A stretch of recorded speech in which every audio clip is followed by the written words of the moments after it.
Introducing PubCoin. PubCoin is the rewards program for pub sports contributors. Regular chat contributors share their play of the day, POD, in the YouTube chat, including the phrase POD in their message. At the end of the week, the amount of units earned are converted into PubCoins. PubCoin can be used as reward points for prizes, shop discounts, and contests. Hey, what's going on, y'all? It's Mills here, Pub Sports Radio. Do you guys want to challenge the personalities here at Pub Sports Radio? Do you guys think you're better than them at entering in your MMA predictions and picks? Would you want to get paid for it? $100? Here's how you do it, man. You sign up right here at the link below. It's just this easy. PubSportsRadio.com. Enter your email. Pick your weekly picks. That's it. Oh, and you get bonus points if you can predict how they're going to win in what round. Every single week, a new winner's getting crowned. So every Saturday on Pub Sports Radio. So come on and check us out. You can win $100 just for signing up. Only thing you need to do is see if you can beat us here at Pub Sports Radio by entering your UFC predictions and picks weekly. Do it. I dare you. See you guys. Upgrade your membership to gold, you will be automatically entered in every horse race, every Wednesday and Friday. A lot of names, a lot of familiar faces, and another chance for $50 to sign up for PSR Gold. It's going to be a lot of fun. Why wouldn't you want to be on this list, huh? Frank, that's a great question. Does AI determine the winner? No, Frank. The fastest horse does. So shout out to everyone that's a member. We appreciate you guys. We let our horses run forever. 2.5 hours. Hey, we're racing. It's Antonio. Here we go. And they are off. You know I'm not winning this. My horse ain't like this. And here comes Big Show, who says 2 minutes is too long. Big Show wants this race to end right now. Going to be moving into the stretch soon. K-Wolf up front. Saturated making a move. And there's nasty motherfucking Nate. Director 97. And he should have been 40. He should have been 40. Director 97. $100. T wanting all the money. Oh my God, Director! And it's Director 97. Back. Oh my God! Fresh, take it home! You're 6'5", 4!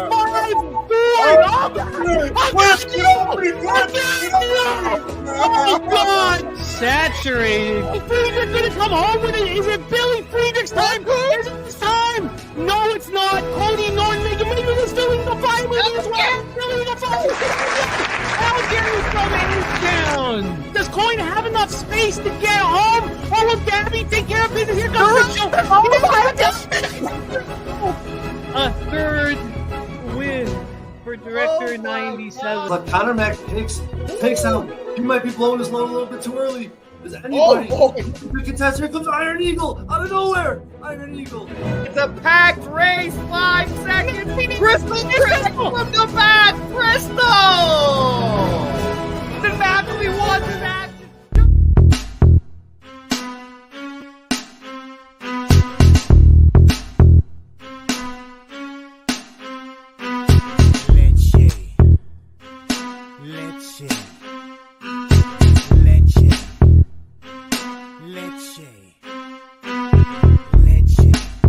Get 'em, Jimmy, where Loshak at? The bottle's getting empty, I'm not cracking, we stacking. Chips, all of it's what I want, plus money winners, that's what I'm on. You can say I'm gone, I prefer elevated Pub Sports Radio. Time to get educated, who get produced, fade the juice, letting loose with so much abuse that the bookies wanna call the truth. They get slaughtered, can't forget Jeff and Low Baggers in the chat. That's a little weapon, cause we be, oh yeah, pubbing. We be pubbing!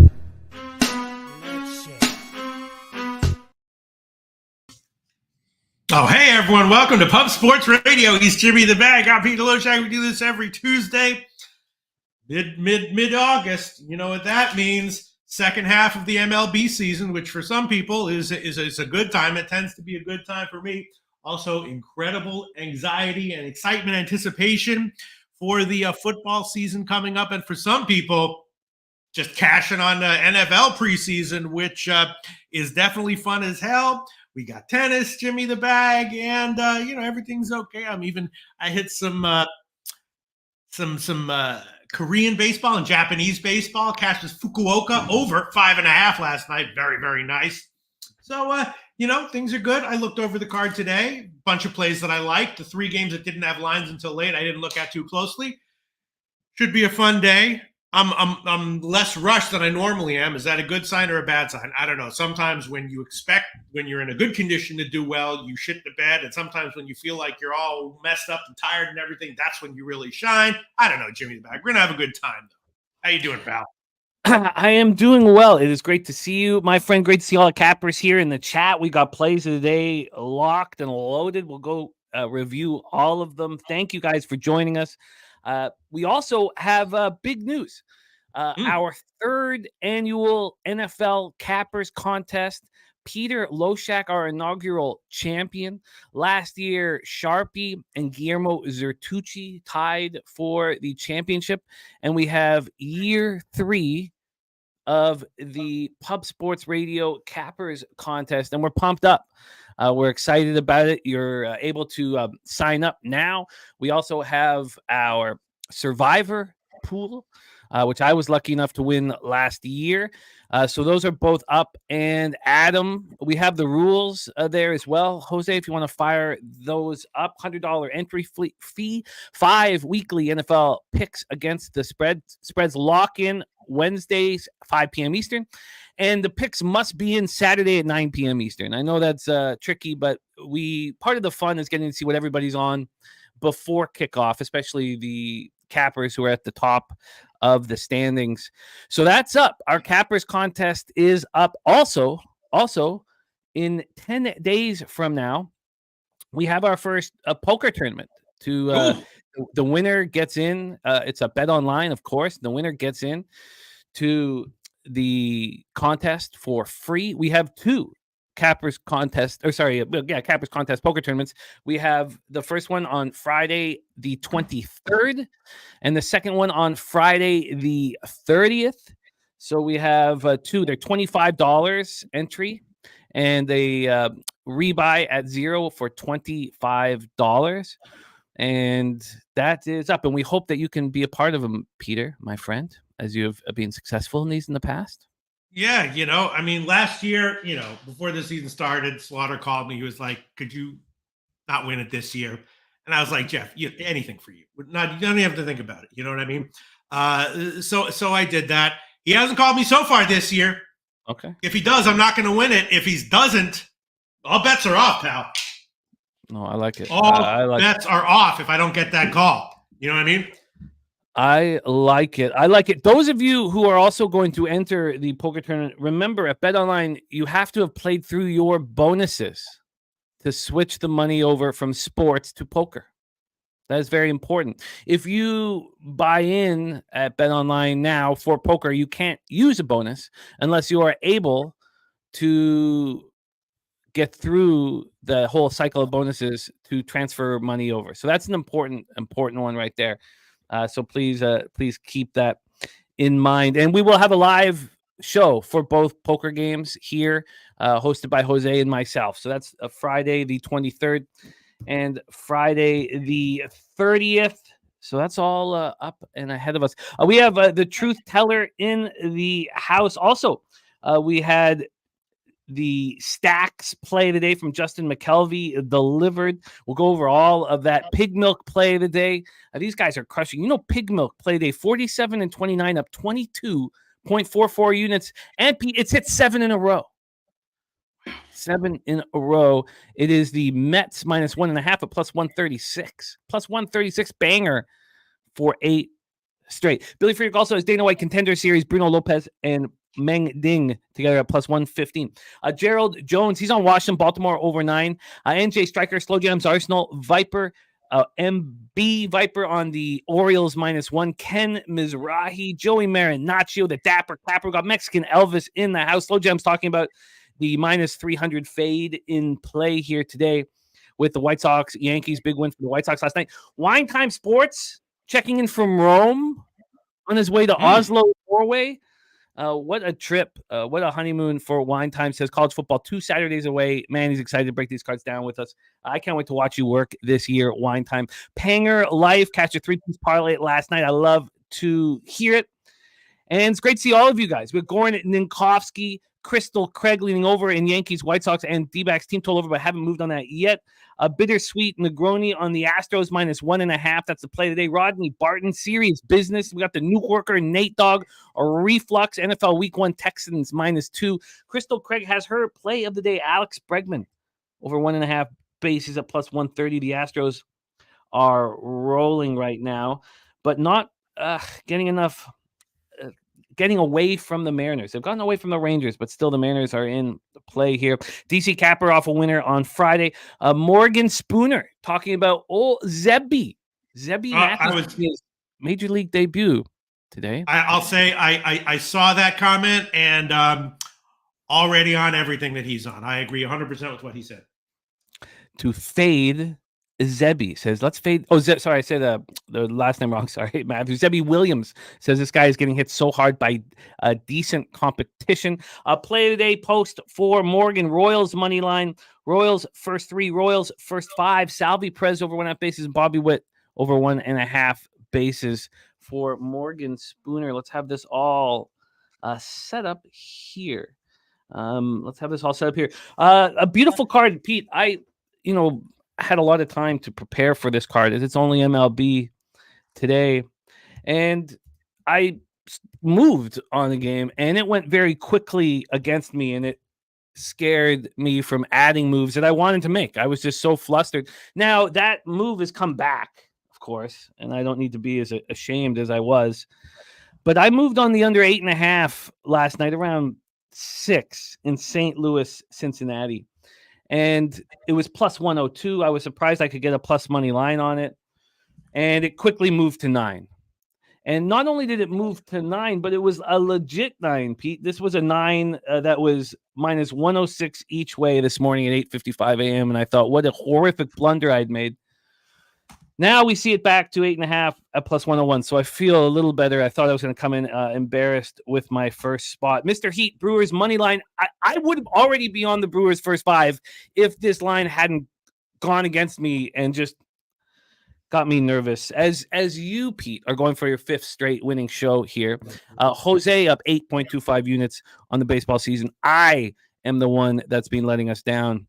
And I don't like it, Pete. I don't like it. It has me flustered and second guessing and don't feel confident.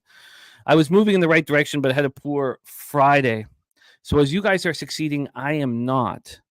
Let's bring on if I were in charge of things, which I'm not, but if I were in charge of things, starting August 1st up until the last week of August, all you would do is NFL preseason, Jimmy the Bag. That's it. Yeah. You know what I mean? Who cares about baseball? Kill it with NFL preseason again, Jim. I know you got to do the shows. You got to be able to talk about baseball in the shows, I guess. But I also have to gamble. Your strength. What? I have to gamble. Now, if things were different, and this wasn't, about putting together a show filled with breakdowns, and we could only focus on certain things, maybe that would be a perfect way to get the unit size up. Yeah. But we are 4-0 to start out the preseason. I'm doing the same thing I did last year and the year before, and that's just focusing on the weekday games. As I said to you, Pete, breaking down a preseason football game takes 2 or 3 times as long as a regular season game. It takes a long time. It's not enjoyable. Which is why my bet size for the plays you gave me was like 10 times what my normal bet size would be. Well, I loved hearing that. Reflux says preseason has been easy. This is only, Reflux, the 3rd year of me focusing my hardest on preseason football. It wasn't something I was doing before. And then I saw how, you're right, how easy some of these spots can be. Now, they're not all like that, but how easy they can be. Kong's Clips, by the way, smash play today. Urseg in the Pirates at +1, and Prati. Sorry, I thought it was a spelling mistake for baseball. Kong's Clips 7-0 on these UFC Kong smash picks. 7-0, Pete. A must copy and paste for your notes. Must copy and paste. Let's bring on our star of MLB programming here, having a very strong season. And it's not easy with the advanced analytics and the weight of those numbers and the difficulty to process them appropriately to find your edges. And he has done that every single day all season long, up 8 units, a little over 8 units now with about 800 bets in. Please welcome to the show from San Antonio, Texas, home of the Southtown 101, best bar in Texas and Pub Sports Radio. Please welcome Jose Bouquet to the telecast. Jose, how are you? I'm doing well. Can't complain. Good weekend-ish. I had a net negative or net nothing day, I should say, really. 1-1 yesterday. A little pissed off. I didn't, I wanted to have a lighter day. So I didn't end up betting the 300s. And of course, they all came through. So that's classic fashion. But, it's still not a bad day. I can't complain of being up 8 units on the year right now. So just going to keep chugging along. Pete, it's nice to see you. And Jimmy, yeah, it's nice to see you. We talked a little bit before. You had a good weekend. Yes, we had the Tim Steves Poker Classic. Do you remember the text messages you sent me? Not at all. Did I send you text messages? Oh, yeah. Yeah. It was very funny. I sent you $10 for our 8-1 bet. Yeah. And then you were like, you're a fucking horrible scorecaster, blah, blah, blah. And I said you're a good scorecaster. Now I remember. You're a good scorecaster, a poor gambler. Yeah, and that's what I was like. Jimmy is obviously in the sauce right now, so I'm going to let him be. But I got a good chuckle out of that text message. So that was really fun. I did. I didn't get my name on the trophy, but I did split the first place prize with another capper. Although I did the soup got to me, and I did kind of go off at one point, which probably negatively affected the evening, which was all fun, all love, and then I did go off at one point, and I feel a little guilty about that, but that'll happen. That'll happen. I do feel guilty. It has been kind of weighing on me. It was such a perfect night, and I had to. Don't worry, they still love you. So do we. I don't know if everybody does. That's okay. 90% of the people there still love you. We got Salty Pete in the house now for Peter Loshak. Salty Pete is Brooklyn Funk Project. We now have his name is Salty Pete. He's changed his name, Salty Pete 902. We got Mally Mal, Troy Torrance, Nordy in the house on his way down to Calgary for a little family getaway. We have a great group here.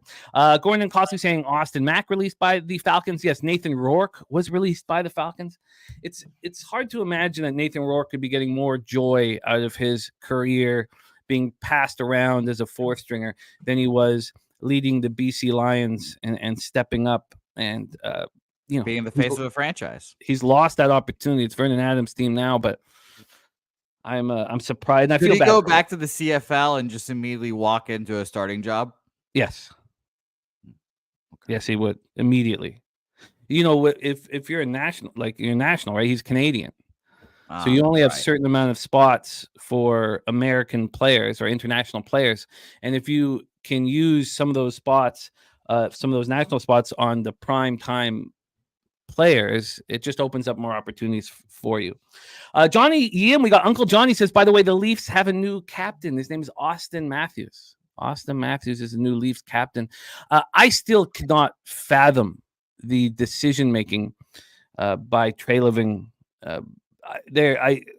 Oliver Ekman-Larsson and Chris Tanev. Are you kidding me? Imagine Brandon Montour. They tried to sign Montour and they didn't make it happen. I can't comprehend that they think Oliver Ekman-Larsson and Chris Tanev can hold up for a full season playing serious minutes. It's just they're not going to be a good team. I do not believe they're going to be a good team. Vom Polo here says, having a rough week mentally, nothing to do with sports, but I hope you guys have a great day and great week. Get that cash. Keep me in your prayers.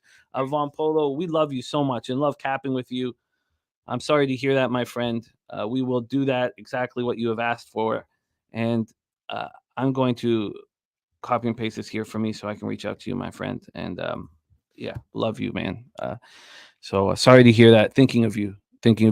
We got the Skunk Blaster in the house. Play today. Don't miss this. Over 7 in Detroit, Seattle. The problem with the Detroit, Seattle spot is they have still not announced a pitcher for the Mariners. But you think it's going to be Kirby. We all thought it was going to be Kirby, but let me see if they have now. They still have not. There's no pitcher on the books. Sorry, One thing, Jim, I might have to leave at 2 on the dot. So let's Okay. try to keep it straight. I might have to cut out at 2 exactly. We'll see. No problem. We only have baseball today. We will be rolled through by 2. That's Monica. There's Nuke Worker in the house. We got That's Monica breaking down Irvin in our very first game on the board. So why don't we get right to it? Let's roll. We start at 6:35 p.m. Eastern. We have a couple of our cappers moving on this game, and Monica has set this one up for us as well. So Gerald Jones play today is on the over 9 in this spot. Viper NB is on Baltimore -1, and then we have Trevor Rogers making his first home start for the Orioles. This is his 3rd start for the Baltimore Orioles. He made 21 starts for the Marlins. He was 2-9 with a 4.53 ERA, 1.53 WHIP. I am high on him, and he's not looked very good in the last 2 starts. He looked better in the last one. It was a 7-3 win at the Blue Jays in Toronto. 5 innings, 7 hits, 3 runs, 2 of which were earned, 2 Ks, and 2 walks. Wine Time says, I was so close taking the Nationals, but I ultimately stayed away. Let's get into the weather here in this one to get us all started. 82 Fahrenheit, 9 miles per hour in, dies down to 6.8 miles per hour. We don't know, Justin. That's the thing. We assume, I will hear what everybody has to say about the Kirby spot. We don't know. We assumed that he would be the pitcher, but there was no overnight line, and he's still not listed at the book, so it's a tricky spot. But let's stay focused here on this Washington Orioles spot. Monica saying Irvin is 1-4 with a 7.09 ERA in his last 6 starts. Washington is 5-2 in his last 7 road starts. The over is 5-1 in his last 6 starts. A lot of very interesting information for Jake Irvin, who's been good this year, but he has been slipping. 8-10, 3.76 ERA, 1.12 WHIP on the year.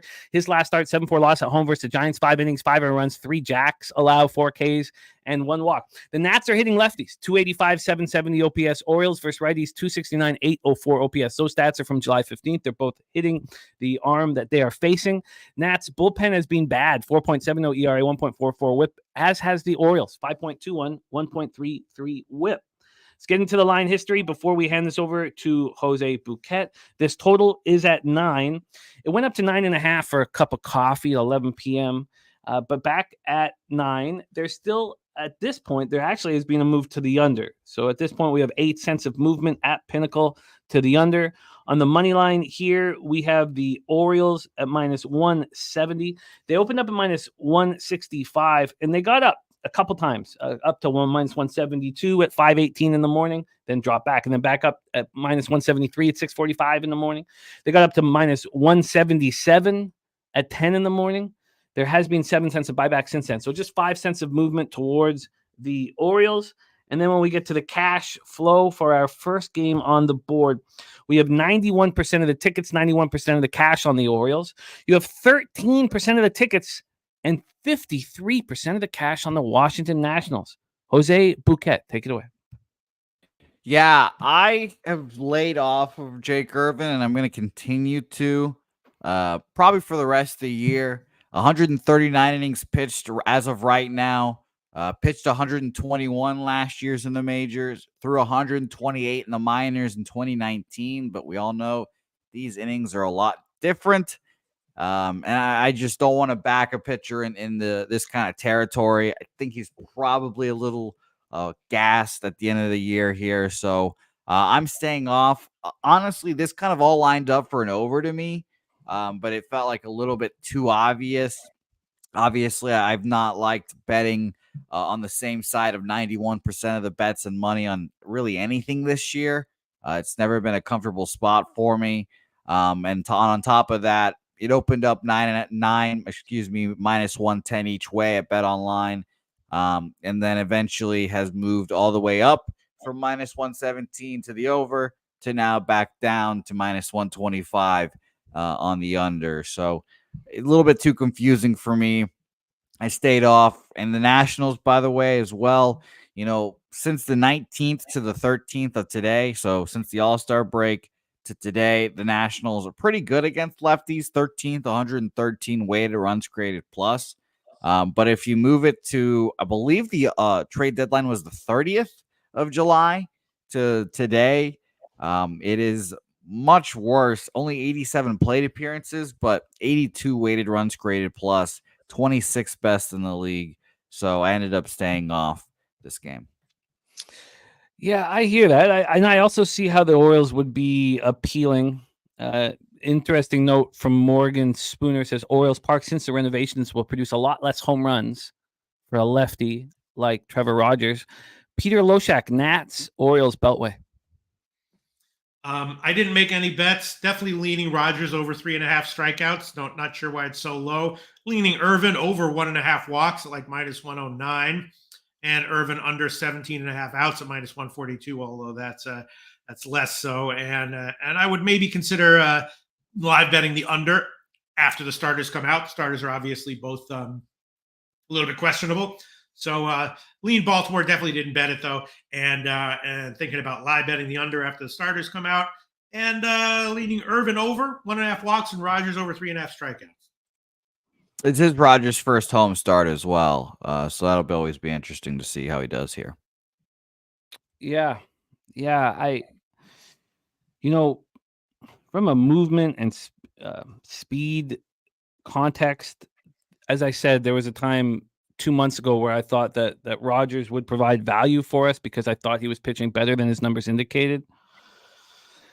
But I don't know what exactly he's going to do in his first home start. I imagine he pitches well. Jake Irvin looks like he's dealing with fatigue. But this huge amount of cash on a small amount of bets on the Nationals, it's just not something I want to get involved in. So no action for me here on Nats, Orioles. Peter, are you going to decide whether you're going to make any of those pitching props? No, I'll pass. I'm going to pass. Let's move on to 6:40 p.m. Eastern with the Chicago Cubs at the Cleveland Guardians, Progressive Field in Cleveland, Ohio. A pitcher that I followed very closely through his entire career, Matthew Boyd, who was originally a Toronto Blue Jay. He was traded to the Tigers about 7 years ago. He missed all of this season so far to Tommy John surgery. And, he's a crafty lefty. And he's been so good in these rehab starts. He's 3 different cities he's pitched in, but he's gone up to Columbus, AAA Columbus, a 0.83 ERA.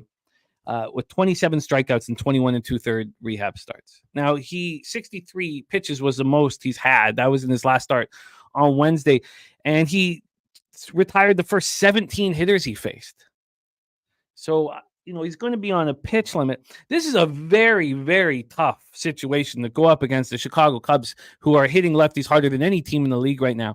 Since July 15th, hitting .327 with a .908 OPS. So let's go into the weather here in Cleveland for this next spot on the board. 78 Fahrenheit, 8.8 miles per hour left to right, and then it's in and fully in. I'm going to refresh this. It's a pretty drastic move to the wind coming in. And now it's just in. Okay, so now that's changed. So 9.8 miles per hour in, dies down to 7.3 miles per hour. There's not a spot where it's right to left. Let's get into the line history here for this one. We have the Cubbies with Javier Assad on the hill at +138. They opened up at +115. There's just been this massive move to the Guardians, -125 to -151. Obviously, people like what they're seeing from Boyd in these rehab starts. This total is at 9, and it opened up at 8.5. I wondered if Assad was also dealing with arm fatigue, but if threw 110 innings last year. Javier Assad, 5-3, 3.24 ERA, 1.36 WHIP over 102 2/3. His last couple starts haven't been very good. He only made it through 4 innings in an 8-2 win at home over the Twins in his last start. Twins are tough to pitch against. He struggled somewhat on the road, 3-2, 4.17 ERA, over 49 2/3. Opponents hitting 257 against him. He's allowed 9 home runs in those 49 2/3 innings. Let's take a look at the cash flow and then hand it over to Jose. Cash-wise for this spot, you have 72% of the tickets and 93% of the cash on the Cleveland Guardians. 96% of the tickets and 99% of the cash on the over. Jose, take it away, my friend. Yeah, so first of all, Matthew Boyd on my preseason list of pitchers that I wanted to back this year when he was on the Tigers. I thought, kind of a make or break season for him. He's got to find his spot on the Tigers, and the Tigers ship him off. I was pretty shocked. Then he goes to a much better team, a team that develops pitchers a lot better, and a team I just overall trust more with pitchers in the Guardians. So yeah, I think Matthew Boyd is going to be a back pitcher as well. And I will be backing him on starts where he's not super juiced here today. So today it's just a little, tougher to back him here. Maybe a first 5 -1/2 here. I've got first 5 -1/2 at -102. So that's not bad at all. But I just kind of don't love taking those, as everyone knows. It's hard enough to win a bet by 1 run as it is. So I was always a little hesitant on those. And, Jimmy, I kind of am worried about Assad fatigue-wise, because obviously this is his first real season of being a starter. You mentioned he had 109 innings pitched last year, 102 right now, but 21 starts this year compared to 10 last year. So it's just the more consistent amount of innings is a little worrisome than throwing 2-3 innings, as he was last year. So it's worrisome. Not enough for me to fade him here, honestly. So I do like the Guardians. I just don't love them enough to lay that -1/2 on the first 5. And, as a bet, I don't love those, like I just said. So I'm off this game, but it is Guardians or pass for me. Well, Jose, you speaked it into existence. Nathan Rourke has signed with the BC Lions. Wow. Look at that. Look at that, Nathan. Just go ahead and call me and be your agent. Vernon Adams with the knee injury. Wow. I imagine how quickly, it sucks. It sucks because I was almost going to take the Lions because I thought that Vernon Adams was going to be back against the Bombers. Getting a +3.5. Wow. That is some huge. So is he immediately the best quarterback in the league? Value-wise, I'm sure he is, just because he's a Canadian quarterback as well. You get to save a roster spot in that aspect. He certainly looked like the best quarterback in the league before the Liefrank injury to his foot. Wow. Wild stuff. Thank you, Goran, for that here. It says, look for Vernon Adams to be traded. God, wow. Okay, Razor Shark picks, going over the overs that have been happening with these Cubbies here. 5 of the last 6 as an underdog. 20 of the last 28 against an opponent in the American League Central. A lot of very interesting over information from our guy Razor. Total's gone over in 8 of the Cubbies' last 11 games. Peter Loshak, your thoughts on Assad and Boyd making his first start of the 2024 campaign? All right, first of all, I will make Irvin over 1.5 walks at -109. Caesar's official. That's an official play for me. This one, yeah, I in general, I'm a believer in Boyd here, and I'm a believer in Assad being a little bit worn down right now. So, yeah, I do kind of like I like Cleveland from the get-go, not full game, but early. First 3, Assad tends to have issues, in the first inning anyway. So, I was thinking maybe even Cleveland, first inning or first 3. Also, liking Assad over walks, 1.5 walks as well. He can have control issues. I don't understand why a lot of these walks numbers are lower than I would price them, and in general, I've been doing okay with them. So yeah, like in Cleveland, first 3, Assad over walks and Assad under outs as well. I think I'll decide what I want to make official, but those are the things I'm liking. All right, we got Higgsy in the house. Great to see you, Higgsy. Saying back the Giants tonight. Higgs. I would, if that line didn't go against me as soon as I bet it in the, now it's come back, but in the total in the Reds game, those would be the 2 bets I would have been here already on. I would be on the Giants and the Brewers first 5, and I just got scared. I mean, you're making these moves, you're making these bets, and when the line immediately goes against you, and yeah, it just rocked me. I was very, very, very upset to seeing it here. So we will wait to see what is official from Peter Loshak, and he did make Jake Irvin over 1.5 walks official. What is? Oh, and Troy's on that under with me too. I like hearing that. What was the juice you got on the Irvin over 1.5 walks? Minus 109. Current line Caesars. All right. Okay, so no moves for Jose and I at this point. It's just too bad. It's just too bad that Boyd's coming back against a team that's ripping the leather off the ball against lefties. So, let's roll on. Miami Marlins at the Philadelphia Phillies, Citizens Bank Park in Philadelphia, Pennsylvania. Is Beloso being announced officially? Because he's not listed under the books. Yeah, it's funny. Like you had lines, I had pitchers, and I assumed my pitchers were going to be wrong because you didn't have lines. I still don't have lines, and I still don't know who's pitching for this game. Assume still Beloso, but I think. Well, no, I mean I don't think Beloso is the one that's not listed. Yeah. So, I don't know why that is, and we will figure that out as we roll through. But Taijuan Walker will be on the bump. We have just the opposite of what we've seen from Matthew Boyd in the minors. So Walker has not pitched for the Phillies since June 23rd. He's been dealing with inflammation in his right index finger. So his first rehab outing with AA Reading, he allowed 3 runs, 2 earned in 2 2/3. His second outing in Reading was better. He threw 60 pitches. He allowed 1 run on 2 hits across 5 innings. So it's a little better. The second start was quite a bit better. And now we don't know if it is going to be Beloso, who has looked excellent. Coming off a 6-4 win at home versus the Reds, he went 5 2/3, didn't allow a run. He looks like the real deal. I think the Marlins have someone who they can count on. He's looked great. 1.02 whip over 20 2/3. Walker's numbers, by the way, before he got hurt, 5.60 ERA, 1.49 whip. Daniel Hernandez liking the Marlins money line here. So the Marlins first righty since July 15th, 261, 744 OPS. The Phillies are not hitting. Harper, a big part of that, 221, 650. The Phillies bullpen's been struggling as well, 5.79 ERA, 1.41 whip.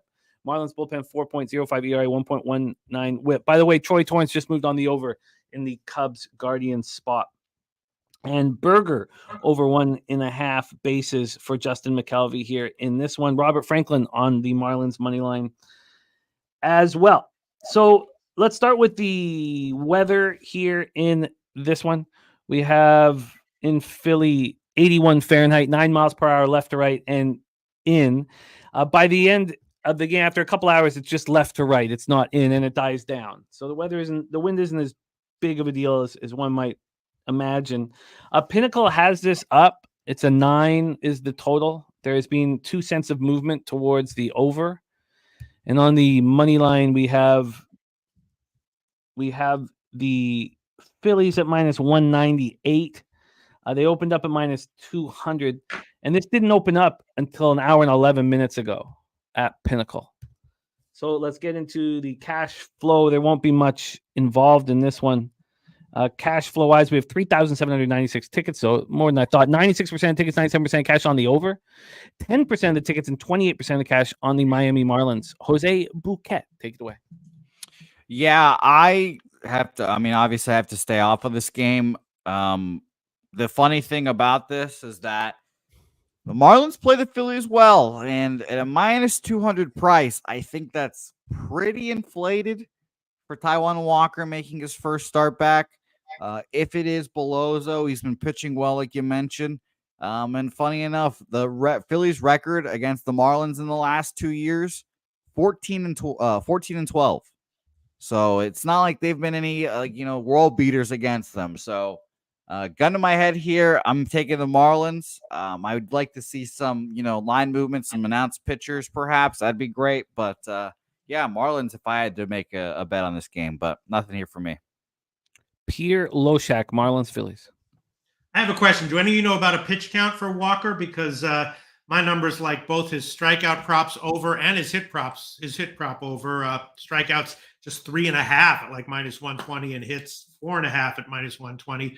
That would make a lot more sense if he's on a pitch count. Do you know of anything about that? I have not read that he's on a pitch count, but I don't see how he wouldn't be. It's inflammation of the pitching finger, and he just went for 60 pitches and only had 2 rehab starts. But I don't see. I mean, I would be astonished if he threw 70 pitches or. Okay. I guess I'll hold off for now. Yeah. Without a pitch count, I would definitely be liking over 3.5 strikeouts and over 4.5 hits, both of them. Quite a bit. Pitch count would explain that. Yeah, I need to know if it is Belozo because I would like to fade Walker, although he needed the time off, I imagine, and that was a better performance at Reading, but I would like to fade him. I would like to fade him. By the way, we also had Higgsy, our guy Higgsy, on the over 8.5 in Cubbies Guardians at Progressive Field in Cleveland, Ohio here. So one more also in here as well. Kong's Clips saying that he's on Duplessis this weekend in the UFC. He got plus 140, now minus 105. And Jimmy, this happened over the weekend. I even screenshotted it because it was so dramatic. Pete, I'm sure you'll enjoy this as well. Woo Woo Kenny Woo. Next Saturday, Duplessis is the play of the year. Book it now. Wow. That was on August 10th here. So I bet Duplessis just now as well. I didn't know it was against Adesanya, so that's going to be a little scary, but there you go. UFC action here as well if you guys are interested. Well, I have copied and pasted it. Speaking of which, while we are talking about different sports, before we go back to baseball, Gordon Nkowski wanted me to talk about CFL a little bit ahead of action this week. We've had a couple good weeks in a row, and we're now 27-25 on the season, still down 0.72 units on the season, but the black is coming. And I've moved on 2 bets. I'm on the Alouettes minus 2.5. I think there's going to be a lot of information coming out about who will be at quarterback for both squads, whether it be Trevor Harris. I mean, there's just but nothing. The only thing I see, and it's not happened, it's slightly moving towards the Rough Riders because I think Trevor Harris is going to be in. But to get the Alouettes under a field goal against a Rough Riders team that I don't really believe in, I know it's tough to play Mosaic. I have to bet that. And I also am on the under 50 in the Stamps Red Blacks game. That's gone to 49.5. But look, Masoli is not going to last the whole game. He just can't. I don't think he's able to play at this level anymore. He's the new quarterback after Drew Brown's injury for the Red Blacks. And for the Stamps, without Dedrick Mills and no running game, they're very easy to defend. And we just watched the Argos knowing that the Stamps were going to pass on almost every play and have to be very creative to run the ball. They don't have a legit backup for Dedrick Mills. And, if you're easy to defend, and I like what, Dice has done with the Ottawa defense. So I'm on the under 50 in that one. And as much as I want to fade Masoli, I can't back the Stamps as a side without a running game, maybe for the rest of the season now. So we'll talk more about that stuff here as the week moves on. But those are the only 2 spots I've moved on. A 3-1 week last week, a 4-1 week the week before. We're moving in the right direction. So let's move on to our next spot, and that is Seattle Mariners at Detroit Tigers. This is a very interesting spot as well because we're still not getting Kirby announced. The line is saying that it's going to be Kirby, isn't it? Yeah, I saw it was like minus 110, minus 115 Tigers. So why is he not listed? And why was this game not available on an overnight line? What the hell is going on in it? So we know these pitchers just faced each other. It was our first 6 of the season. There was 5.5s for a minute. It was a 6-2 win for the Detroit Tigers. Treek Skubal went 7 strong, allowed 2 earned runs and 9 strikeouts. Kirby got touched pretty quickly, but he went 5, allowing 3 earned runs, 2 jacks. On the road, he's got a 3.46 ERA, 245 opponents batting average. He's only allowed 3 home runs at home, 10 on the road. Skubal at home, he's just great everywhere, but at home he's very good. 2.41 ERA, 701, 5 jacks allowed, 182 opponents batting average. Mariners first lefties, 187, 612 OPS since July 15th, and Tigers are first righties, 213, 626. So neither team is hitting. Both bullpens have been mediocre at best. So let's go into the weather here in Detroit. 80 Fahrenheit, 7.5 miles per hour in, dies down to 5.4 miles per hour. Let's get into the line history for this one. We have now, Kirby's listed on some of these places, just not the books that I have up. There's been a 1 cent move to the Tigers from -113 to -114.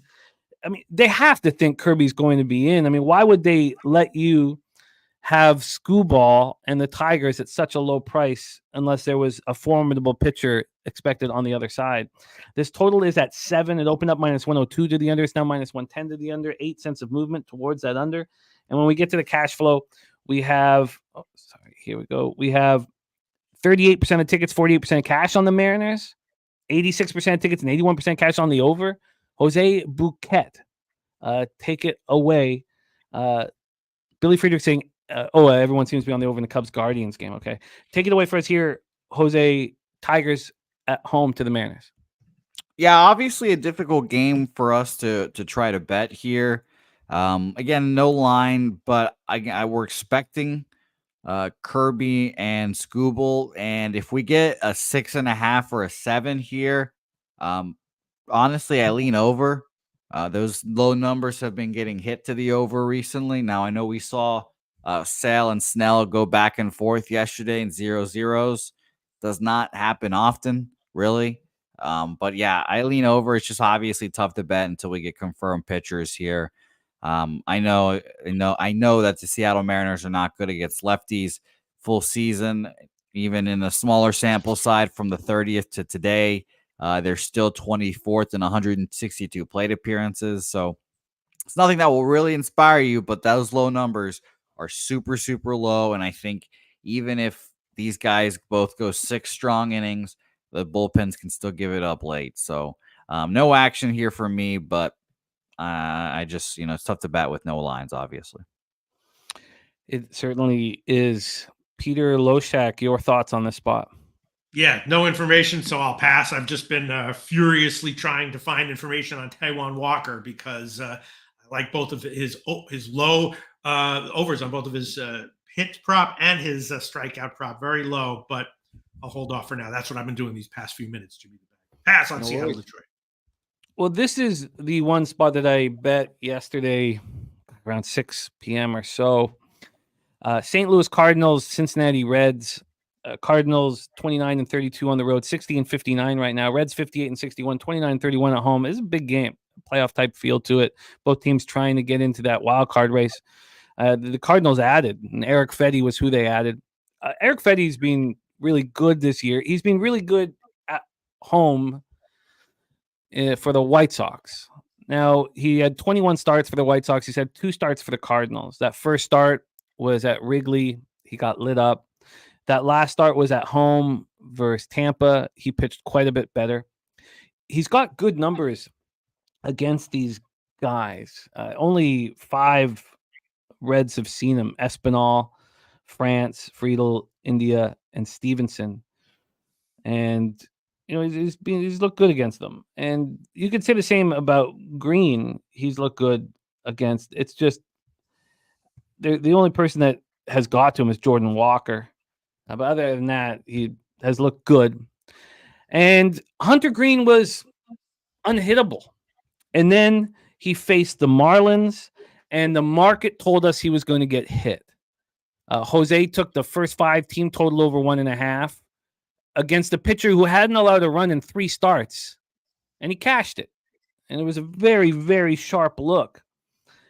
I don't see. So there was a time earlier in the year when Hunter Green wasn't pitching well at home, or he was just pitching much better on the road. That's not happening anymore. He's pitching well at home.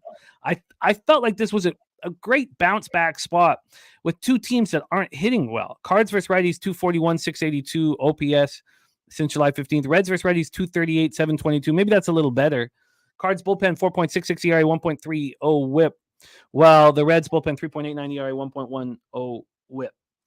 So great to see Dabby Cab here rocking with us. Let's get into the weather here in this one.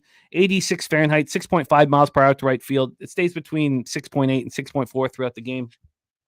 And I took the under 8.5 of plus 102. You know, as I said, this got to a 9 at a pick'em. And I was, it really just shut me down, basically, is what it did. I just felt like, oh, God, why am I not getting the information from the market just because I believe in Hunter Green and Eric Fedde in this spot? And I was even thinking of doubling up on it. Again, it's come back. So I got plus 102 on the under 8.5. It's now even money.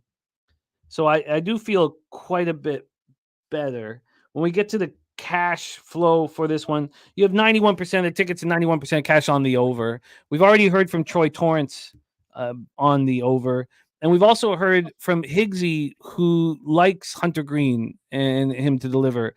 And he said that he expects the Cardinals to score less than 3 runs in this spot. There being 4 cents of movement towards the Reds from minus 129 to minus 133. And, you know, it's not very much. That's not very much. 25% of the tickets and 50% of the cash on the Cardinals. I feel pretty comfortable with my action. I mean, Jermaine Connolly says Green shaky. This guy didn't allow a run for 20 innings before he allowed 3 runs in his last start. So I don't know. I like it here. But I thought I was going to come here embarrassed with a 9 at a pick'em. So I'm on the under 8.5 at plus 102. Jose Bouquet, Cardinals, Reds. Yeah, I lean under in this game for, you know, all the obvious reasons. I just haven't had too much of a line movement. And like you said, it went up to a 9 for a moment and right back down. That was weird. But I lean under right there with you. I mean, obviously, there's more bets and money as well on the over in this game, too. 91 and 91, as you mentioned. The Reds were interesting for me as well in this game. I just think Hunter Green, he's probably going to get Cy Young votes this year. He's been just phenomenal. And it's funny that for the last like 3 or 4 years, people have been talking about like, when is Hunter Green going to be that guy? He throws 100. What else can he do? And then quietly for the last month, 2 months, he dominated in almost every appearance that he had. Now, 6 innings, 3 earned runs, still very good start, honestly. And I could easily see him putting that up again. I just haven't moved on this game, and the market really has not pushed me in a direction that gave me confident enough to move on. So I'm off. Like I said, I lean under with you, though. And Mally, I do like that tight after the second bet as well. But no action on this game for me so far. I felt sick, like legitimately sick to my stomach watching it go up to 9. I was like, it's not how I wanted to start out the day today. So I'm relieved that it came to 8.5. I'm upset that this season, sitting 241 and 250 and down 23 units has got me second guessing everything that I'm doing. It's very frustrating. Peter Loshak, Cardinals, Reds, take it away. Yeah, I mean, Green is awesome. Obviously, it's you want to bet into. It's hard to decide, how long that is going to last. I think it's not a good spot for Fedde, so I bet a few Fedde props on him to not have a good start. Took a small shot with under 16.5 outs, slightly into over 1.5 walks and over 2.5 earned runs, even though both of those are juicy, and under 5.5 strikeouts. And I lean Cincinnati in general. The totals is a little bit tough because, not completely unthinkable that Green could be lights out again. If Green's lights out again, that doesn't mean that the over is completely dead. Fedde does have some high volatility. and I don't like the spot for him. So I like Cincinnati team total overs as well. And I'm going to the issue with Green is he's obviously, just look at his game log, stacking, high pitch counts. And he's obviously an absolute stud. How long can he do that? Maybe the entire season. I'm not saying he can't. I'm just saying it's something to think about, So I wouldn't be surprised if this is, another, shutout 2-hit start from him, or if he gives up, 4 or 5. Don't like the spot for Fetty so much. So I'm going to take at least 1 or 2 shots with Fetty props here. I think I'm going to move officially on the under. 8.5 minus 105 for me. I like Troy's note of the low totals at Great American. Obviously one of them, if probably the second most offensive friendly ballpark in baseball. A low total already, and Troy mentioned this. Reds at home with a total less than 9. It's 21-10 to the under here. So I'll join you. I'll join you here, Troy, and I'll join you, Jimmy. Yeah, when I got plus 102 at Penny, it was minus 105 at 365. And then within an hour and a half, it was 9 at minus 105. And I was just so frustrated. But feels like it's the right. This is what I should be sitting here with a couple other spots, but of course, I got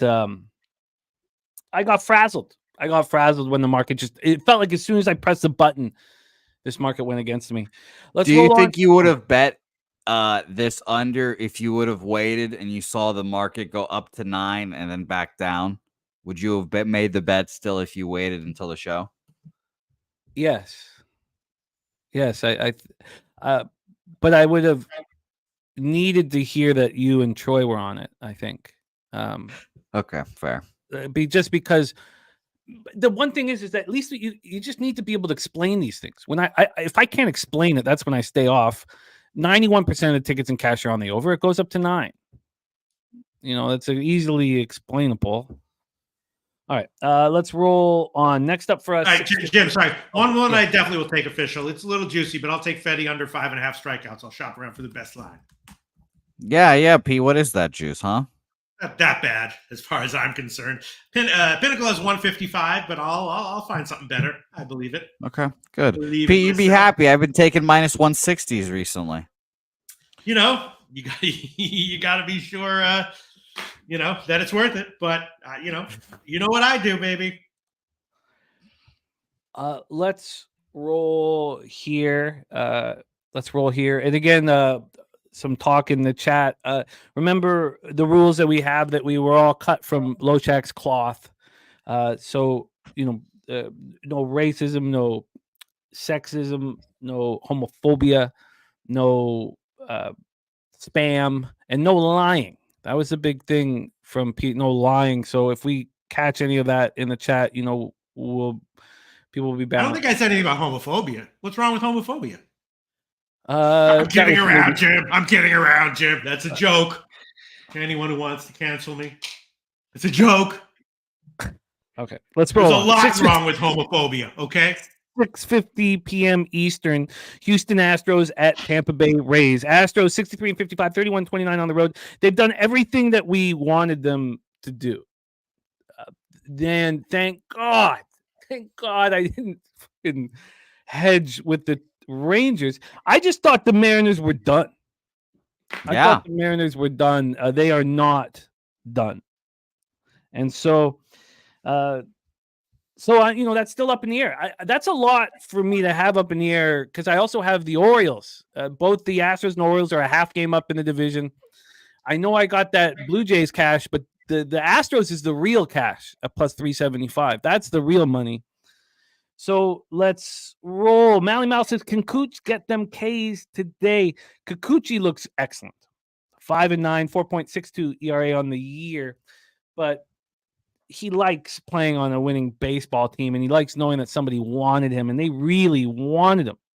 In his last start, 5 1/3, 4 hits, 2 runs, 1 homer, 8 Ks, 3 walks, a 6-4 win at the Rangers. On the road, 3-2, 4.56 ERA, 284 opponents batting average. But his numbers haven't been good, all year. Last year, he was an all-star, and if the Astros brass believes in him with the advanced analytics and the knowledge they have, I don't see why we wouldn't. Then we have the Wizard of Boz, 0-1, 4.30 ERA. He's only allowed 2 home runs on the season, but he's walked 12 batters in 29 and a third. Coming off a 6-4 win at the Cardinals, but he went 4 and a third. He allowed 4 runs. He wasn't very good. Astros versus Righties, 256, 746 OPS. Rays versus Lefties, 235, 774 OPS again since July 15th. And both bullpens have been very, very good. Very, very good. Brahma B says Stampeders -3. I think they get revenge. I just wish they had a running game. I would be all over it. I would have bet it heavy. That's all. I kind of like the Stampeders team. I would have been all over it, you know? So let's roll here. Let's get up the line history and the cash flow and see what Jose and Loshak are doing here. Boz is sitting at plus 119. So it's exactly where this opened at 5:36 p.m. yesterday.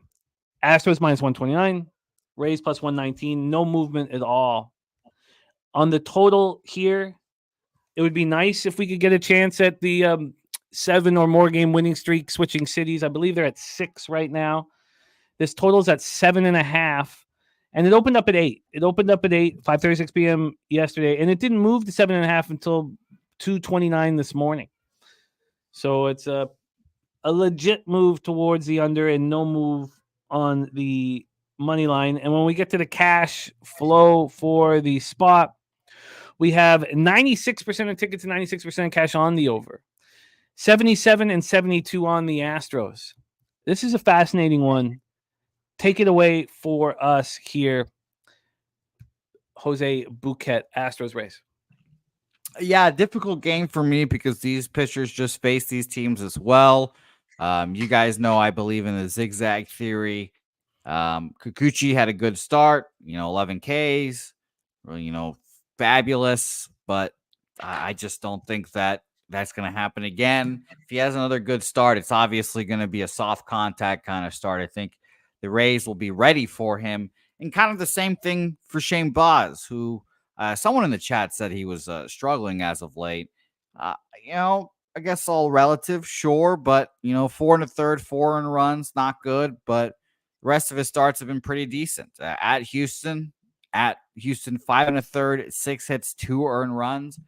It's a solid start from a young pitcher, and it just makes me worried that I just don't know what he's going to do today to try to switch it up.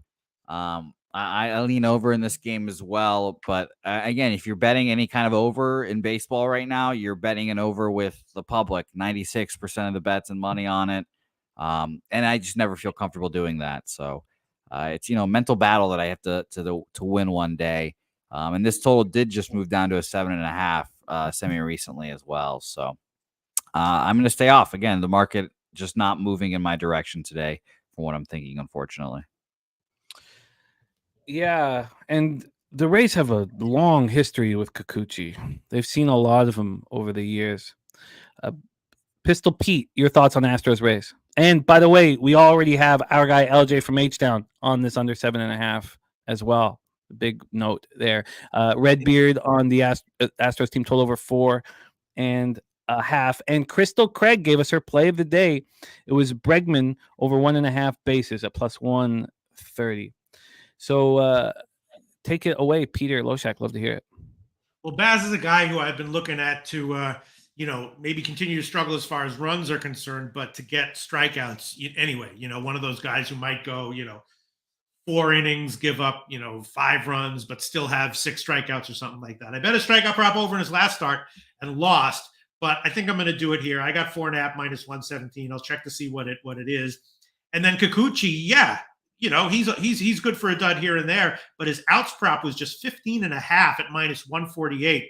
And I did bet that a little bit. I didn't understand why it was so low. Is Tampa Bay going to be able to push him here? Not exactly sure. And also slightly an under, so agreeing with LJ from H-Town. So don't necessarily think Baz is going to have a great start. That's a little shaky, but I think he'll get maybe not. I was wrong. I bet his strikeout prop in his last start. I got 4.5 at plus money, and that lost. But I did it again here. I'll bet it. And I don't understand why Kikuchi's outs prop was so low. And also, Jimmy the Bag, the Fetty under 5.5 strikeouts prop was minus 145 Caesars, which is a 20% move the other way. So, but all right, we'll see where it closes. But that's my official line there. Jimmy, which bet do you feel better and or worse about, Astros to win the division or the Orioles to win the division? I think the Astros are going to win the division. Okay. The Orioles have really concerned me over the last little while. They had every opportunity to get a little distance from the Yankees. I still think that the Orioles are going to win the division, but the Astros are doing everything I'm asking of them. It's the Orioles who aren't. So I'm much more comfortable with the Astros at this point. I also think that the Mariners' lack of sticks is going to hurt them in the long run. But when we go to the Orioles are even money and Astros are minus 200 right now live. So, I mean, which one are you more confident in? Yeah, probably the Astros. I think the Yankees have been dangerous, and the Orioles have not separated themselves. And I think we're going to go back into the postseason again with the Orioles and say the same shit again with the starting pitching. They're going to get a good start from Corbin Burns, and then from then on, it's like, all right, what the fuck else is next? Yeah, no, there's issues there without a doubt. Sorry, let me get back to this. What a guy our guy Billy Friedrich is. The pig milk play of the day, which comes up in our next game. He got plus 136 when he bet it, but he wants it just at what everybody can get it at right now, which is at plus 115. We're going to roll into that here in a second, but love that, Billy. And you know, but all we have here for Astros Rays is, you know, LJ from H-Town on the under 7.5, Crystal Craig on Bregman over 1.5 bases. We got action from cappers in the chat. Redbeard on the Stros, team total over 4.5. Mally Mal thinking Astros first 5 here again. But not for me or any of us here.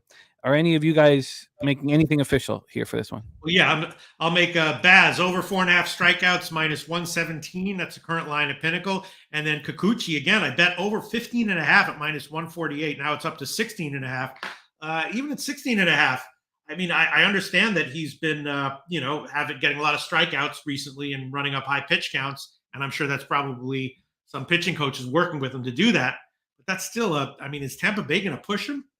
Is Tampa Bay going to push him here?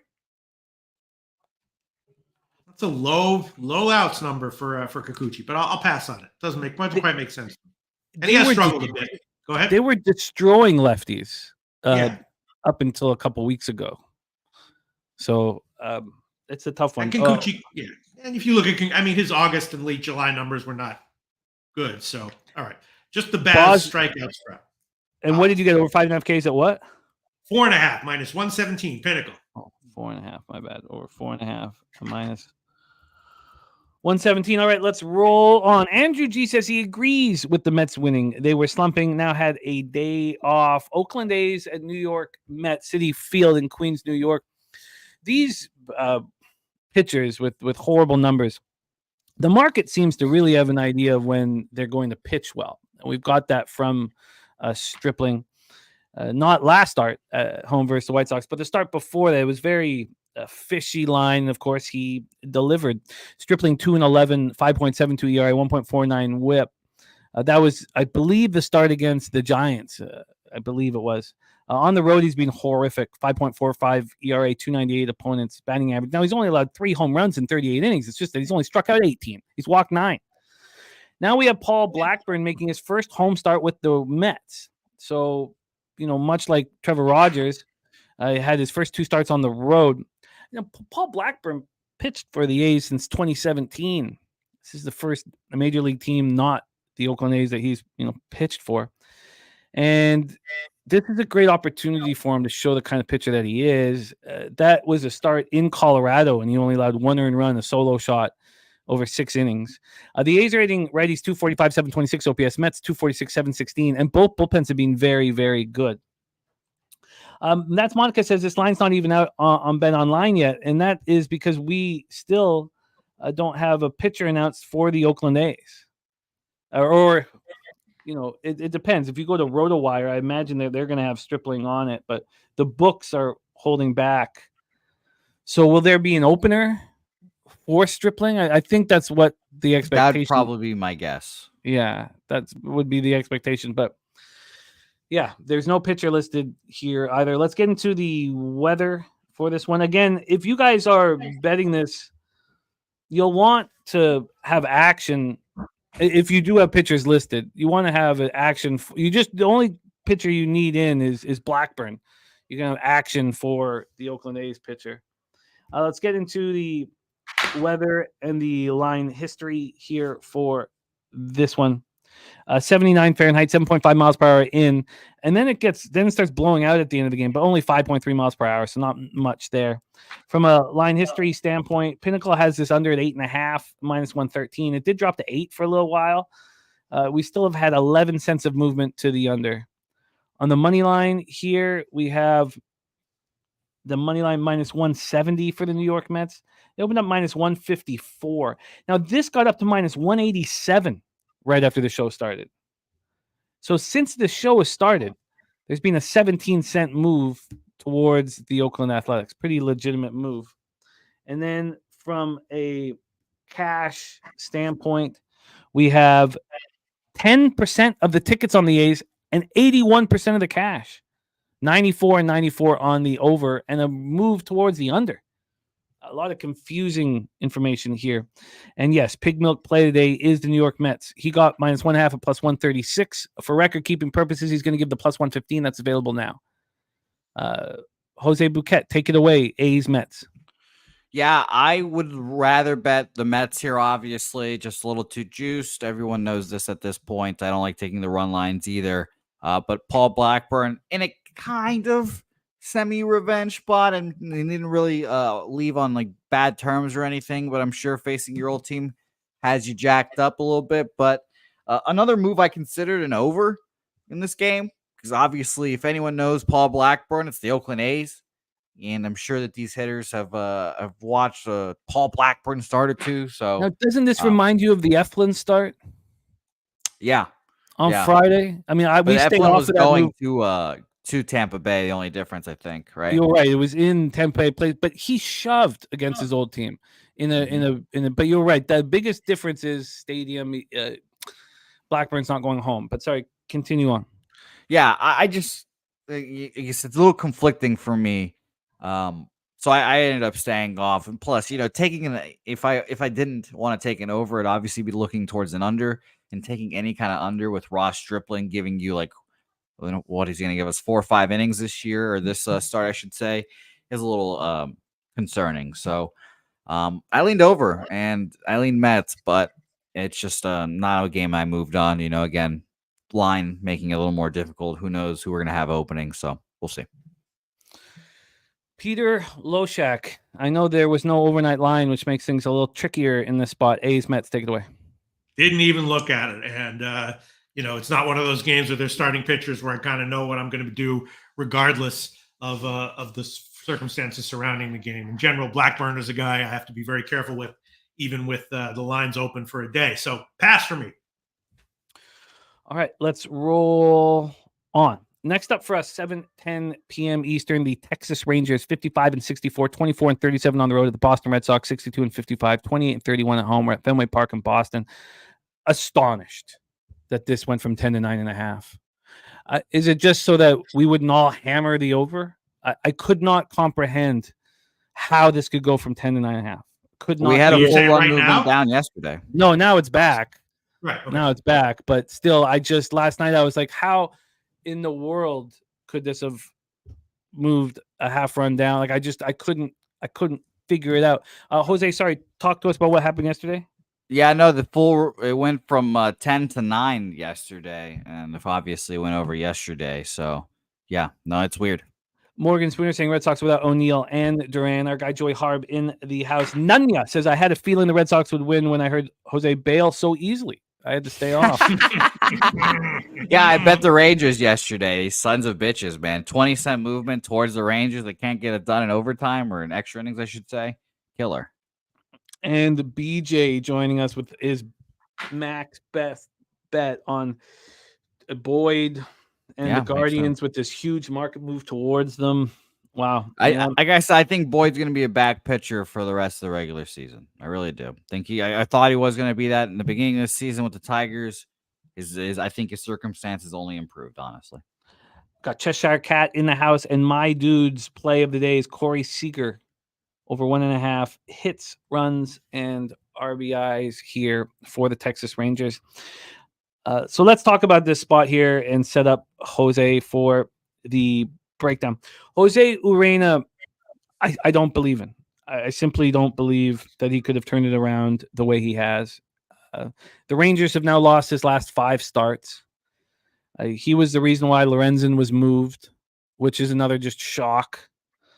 That's Monica says bullpen game for Texas. In his last start, August 7th, he went 4 innings. He allowed 6 hits, 2 earned runs, 1 homer, 3 walks, no strikeouts, 6-4 loss home versus the Astros. That's a tough team to play. If we go back 2 starts, it was against these Red Sox, and they destroyed them. 7 earned runs over 4 innings. It was an 11-6 loss at home for the Rangers to the Red Sox. Arenas had very good numbers at home. On the road, he struggled very much. 1-5, 4.97 ERA, 5 home runs allowed in 38 innings, 304 opponents batting average. And then Cutter Crawford's last 4 starts he's got the worst numbers in Major League Baseball. In his last start, he went 3 2/3, allowed 6 earned runs, 3 Ks, 4 walks, 8-4 loss at the Royals. Now his home numbers aren't very good either because of this setback. 4.10 ERA, still 63 Ks and 14 walks. My dude says Crawford has been getting rocked. But the Rangers don't do a lot of rocking against righties. 221, 651 OPS since July 15th. Looks like the white flag has come out for them.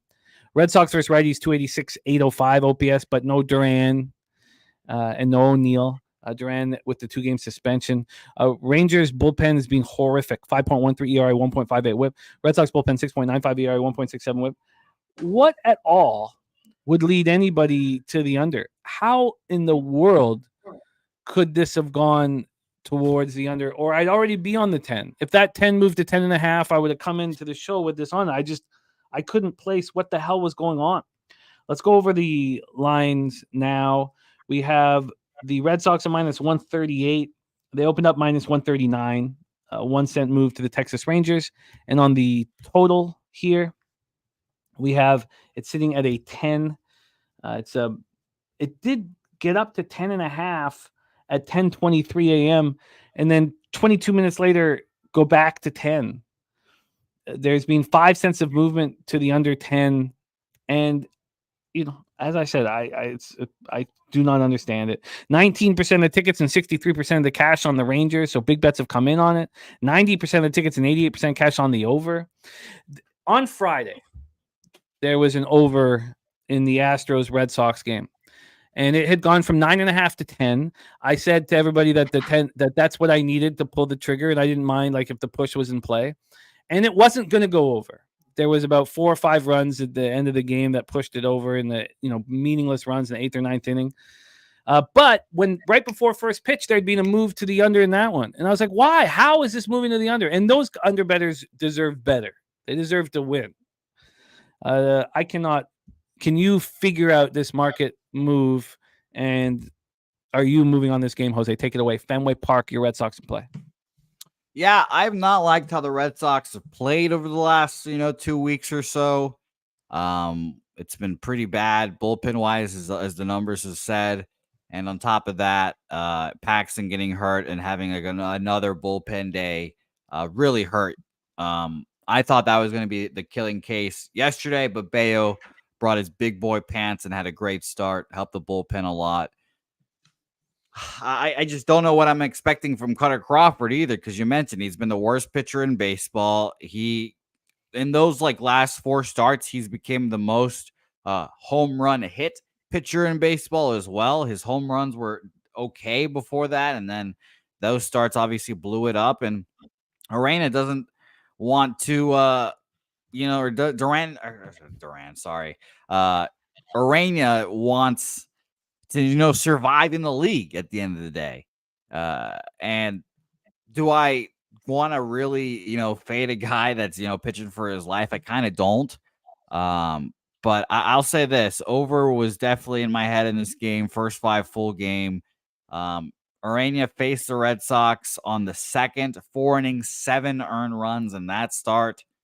So that is, considering again what I've been saying about the zigzag theory is also a little worrisome. And Duran obviously going 5 1/3, 5 earned runs against the Rangers as well. Just makes me feel like these pitchers are good enough to, they have a bad start, adjust, pitch better. I lean over. I just didn't have the cojones to take it. And honestly, I lean Rangers again. I really do lean Rangers. You mentioned the sharp action on the Rangers. 63% of the money and only 19% of the bets on them. This opened up at minus 148 on Bet Online. It's now down to minus 140.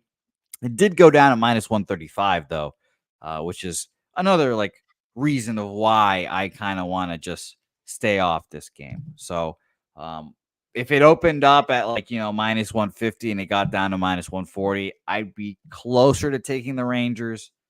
But it's just not all correlating, unfortunately. So I stayed off. Billy Friedrichs laddered this all the way up to 15.5. I don't know how with the Rangers, even without Duran, the Red Sox are just hitting so much better than the Rangers. Clark Edge says, what up, guys? Texas was the move yesterday. And BJ says, Cutter Crawford's been getting smoked. Yeah, no, he has. I don't trust Duran at all. Peter Loshak, your plan. But one pick I will definitely make official is running the first, yes, minus 120. That's current line of Pinnacle. I already bet that one. Running the first, yes, minus 120, current line of Pinnacle. And then there were a whole bunch of props that I bet that are just the obvious stuff. I bet Urena under 3.5 strikeouts at minus 157 or something. Now it's moved 20 cents in my favor. Took a shot with Crawford under 5.5 strikeouts. And I took a shot with Crawford under 17.5 outs as well. Why, Jose Bouquet, you follow this closely. Why are Crawford's, why are Crawford's pitching props indicating that he's going to have a decent start here, right? His earned runs just 2.5. The over's minus 125. 17.5 outs, roughly equal on both sides, slightly juiced to the under. What's going on here? I mean, I'm sure of anyone that knows that Cutter Crawford has had a shit last at least 4 starts, it's him. 6 earned runs, 5 earned runs, 5 earned runs, 6 earned runs. On top of that, giving up all those home runs. I'm confident that Cutter Crawford is a better pitcher than those few starts. It's just finding the form that he did earlier in the season. And I'll say this, and this is a case for a lot of these Red Sox pitchers. Cutter Crawford this year, 132 innings. Career high right there is last year when 129. So he's not in that red zone where I cannot back him yet. But he's definitely getting close to where I just don't trust and cannot continue to try to back him when he might be gassed. So it's interesting, Pete. It's just I just think it's one of those cases where he's had a few bad starts in a row, and he's a good professional pitcher, and he can go get a good start here. And again, someone said this might be a sneaky under. Maybe, but I just couldn't get it. Yeah, and I'm actually seeing at Pinnacle, it's 17.5 outs, slightly juiced to the over for Cutter Crawford right now. Yeah, this was such a messed up situation. I mean, even that first 5. So we have a question from Morgan here, Jose. But even that first 5, Jose, opened up plus 105 to the over, 5.5, and minus 120 to the under, and immediately within 20 minutes was a 5. And of course, I mean, obviously it was heavily juiced to the under anyways, and it was set up for that. But this is this just doesn't make sense to me. And the way Billy's just handling it from a capping standpoint, he just knows these guys are bums and there's going to be runs, and that's what I had initially thought. The question from Morgan, you see there, what does the Red Sox lineup look like without Duran, who leads off and sets the tone? Yeah, David Hamilton starts. He's just a very fast infielder. He's got a 90 weighted runs created plus this year, but he's been hitting the ball pretty decently. Not someone that I am particularly in love with, but honestly, there's just that in baseball, unless you're like fucking Barry Bonds, losing one player for like 1 or 2 games is not going to be like such a catastrophic deal. I think I truly don't think there's any hitter that in baseball that if you take him out of the lineup, it's like 10, 15 cents of line movement. Maybe Aaron Judge, maybe. And that's more of a reflection of the guys around him, honestly. So I think the Red Sox are fine. Obviously, they score enough runs yesterday to get by without him here. So I think they'll be fine. All right. Official action. We have the Yurfie from Peter Loshak. We have my dudes play today on Corey Seager over 1.5 hits, runs, and RBIs. Anybody else moving on this one? Jose, are you moving on this one? And Peter, are you adding anything? I don't know, but my strong lean to Urena under 3.5 strikeouts, and strong lean to Crawford over 5.5 hits at a big underdog line. I got over 5.5 hits at plus 143. Now it's down about 20 cents or so for that. But, wow. Market thinking Crawford's going to be all right here. Yeah. Relative to his last month. Yeah. And Nasty Nate says he's in Atlantic City until Friday. Says Pete drinks are on Nasty Nate. Shit. Oh, till Friday. All right. It's going to be tough. I'll see. Oh, man. I want to go. Damn it. All right. Let's roll on. Next up for us, we have Kansas City Royals, Minnesota Twins. We were set up here by our guy Morgan Spooner right off the hop to fade Zebby Matthews here. By the way, Clark Edge is in Atlantic City. Would love anybody in Atlantic City. Let's get you guys to hook up with Nasty Nate. Would love to see you guys having some drinks and making cash together. Troy Torrance says everything's pointing to the Royals as far as the database is concerned. I just struggle with the fact that the line is moving towards Zebby, but I'm doing it. Royals money line and the under 8.5. Dabby Cab lighting up a fatty. So here we go. Morgan Spooner. He's not only on the Royals money line at plus 114. I apologize for my son crying in the background. Royals first 3 money line minus 110. Royals first 5 money line minus 110. Salvi Perez over 1.5 bases minus 110. And Bobby Witt over 1.5 bases at minus 140. Morgan Spooner is all over this. That's Monticus Matthews, 8th round pick out of Western Carolina in 2022, has posted an impressive 114 strikeouts against 7 walks, 1.8% walk rate, 97 minor league innings this year. I have Zebby's here numbers up here as well. Just turned 24 years old, and he has pitched in high A, double A, and triple A this year. In high A for Cedar Rapids, he was dominant. In double A at Wichita, he was dominant. Not quite as dominant, but dominant. And then he went up to triple A St. Paul and 5.68 ERA, 1.32 whip. He struggled. So that is our guy.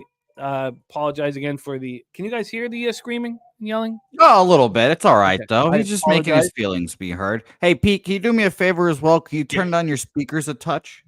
Oh, sure. Sorry about that. No worries. I got the Blue Yeti right here. I thought that's going to solve everything. I will be muting myself in a second, but let's talk about Seth Lugo. 13-6, 2.72 ERA, 1.05 whip. It's hard to not think that he's dealing with a little bit of arm fatigue. He at times has been the best pitcher in the American League.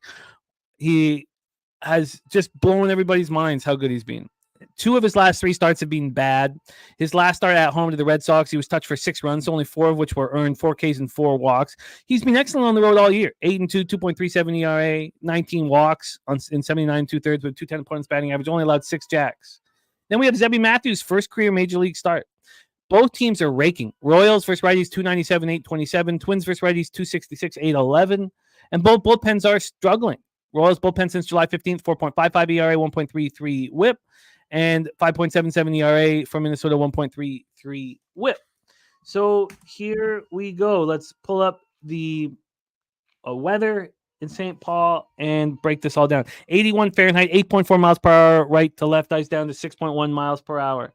Let's get the line history here for this one. We'll start with the full game total because I am interested in the over in this one, but there's been no movement on it. There's been a no movement at all. This is exactly the line. Now, this didn't come out till 7:42 a.m. this morning, but it's minus 104 to the over, minus 108 to the under.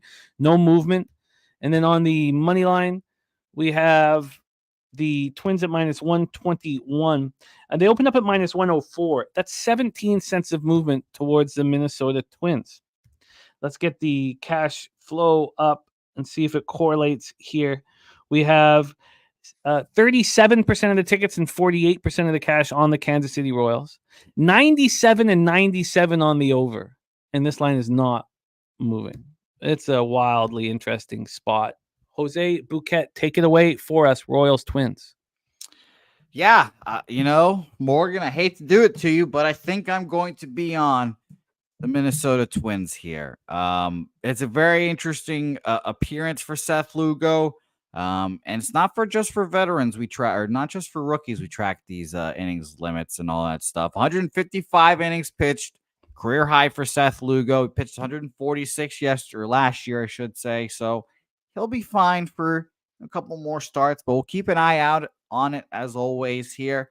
But yeah, Zebby Matthews. I think that the Twins are generally known as a very, I guess, conservative franchise. They don't typically move guys through their ranks this quickly, especially pitchers. And I'm going to trust the Minnesota Twins here. And I'm going to trust the line movement here as well. So this opened up minus 110. Let me see here. Minus 113, excuse me, for the Minnesota Twins. And it just climbed all the way up to minus 133. It is a little worrisome that it's gone back down to minus 122 here. But yes, I do like the Twins in this game. 63% of the bets on the Twins, only 52% of the money on them. Another little concerning factor here for me. But I think this line was the kind of indicator for me here. It's going to be very interesting to see. Morgan, I'm scared. Trust me. Trust me, Morgan. It is not something I enjoy doing, going against you here. But hopefully I can get my money back from that Astros game. So give me the Minnesota Twins here. I cannot wait to be slandered by Troy a little more here after I take them officially. But I believe in the Twins. They get the job done here today. What was the line that you got? Getting minus 123. Minus 123 for Jose. The conviction to go against Morgan, who's all over the Kansas City Royals. Peter Loshak, your thoughts in Target Field, Minneapolis? Well, you're right. There's questions with Lugo. I did bet his outs prop over 17.5, but that's gotten juiced up. So I'm not going to take that. I'll take 3 plays here, I guess, to start. I bet both KC first 3 and first 5.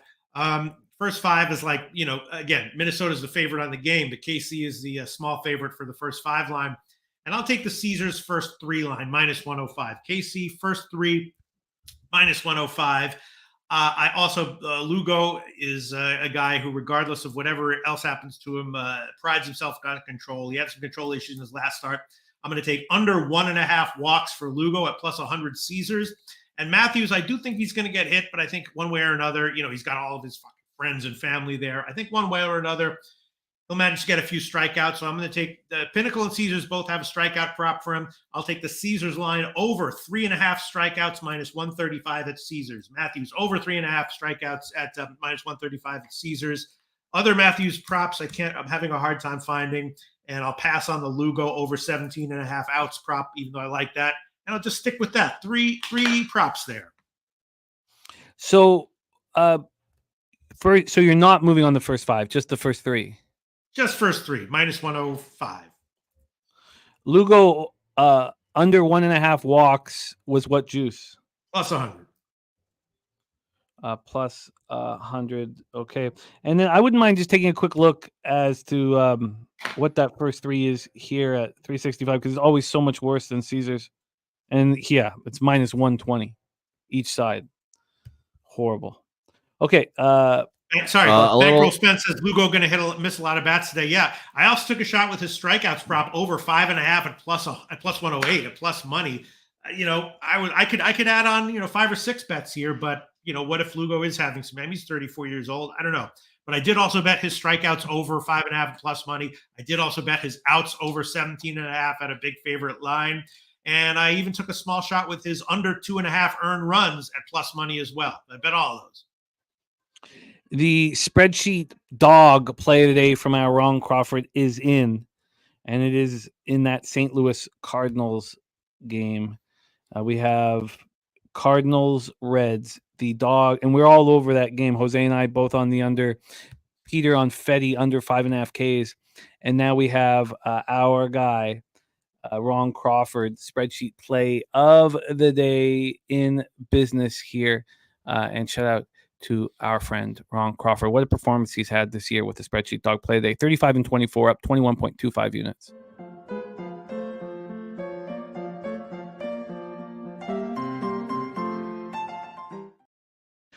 Be well, Beavis, and good luck to you. Wager Detective says going to likely take the Rays to beat the Astros tonight. And Zoe A little Faye, breaking news for you. yeah. JJ McCarthy knee surgery, sidelined for undetermined amount of time. So, yes, it was a possibility. Interesting. God, so much action coming up here. Can't wait for Bankroll Blitz. All right, let's roll on. So, if I should already be on this, and it's okay that I'm not. Now's an opportunity to move on this. But I think that Gavin Stone is just vulnerable. And Colin Ray is pitching as well as I've seen him pitch. Is he capable of shutting down this Dodgers offense? Mookie Betts rejoining the squad. That's tough. Oh, I'm sorry, Jimmy the Bag. Yeah, my man. Jojo Rabbit posted DraftKings has Lugo under 1.5 walks at plus 115. Are we allowed to do that? Just trust someone? Yeah, of course. Take the line for my record? Yeah. Yeah? Let's add it on then. Plus 115. Sorry, didn't mean to. I normally wouldn't cut you off, but a 15-cent better line, I had to stop the momentum and just talk about it. No, that's big. No, that's Thank you so much, Jojo Rabbit. No, respect. Okay, let's roll on here. So Stacks play today is in this one as well. We got our Stacks play of the day. It is William Contreras. William Contreras over 1.5 bases at plus 128. Shout out to our guy Justin McKelvey. Stacks.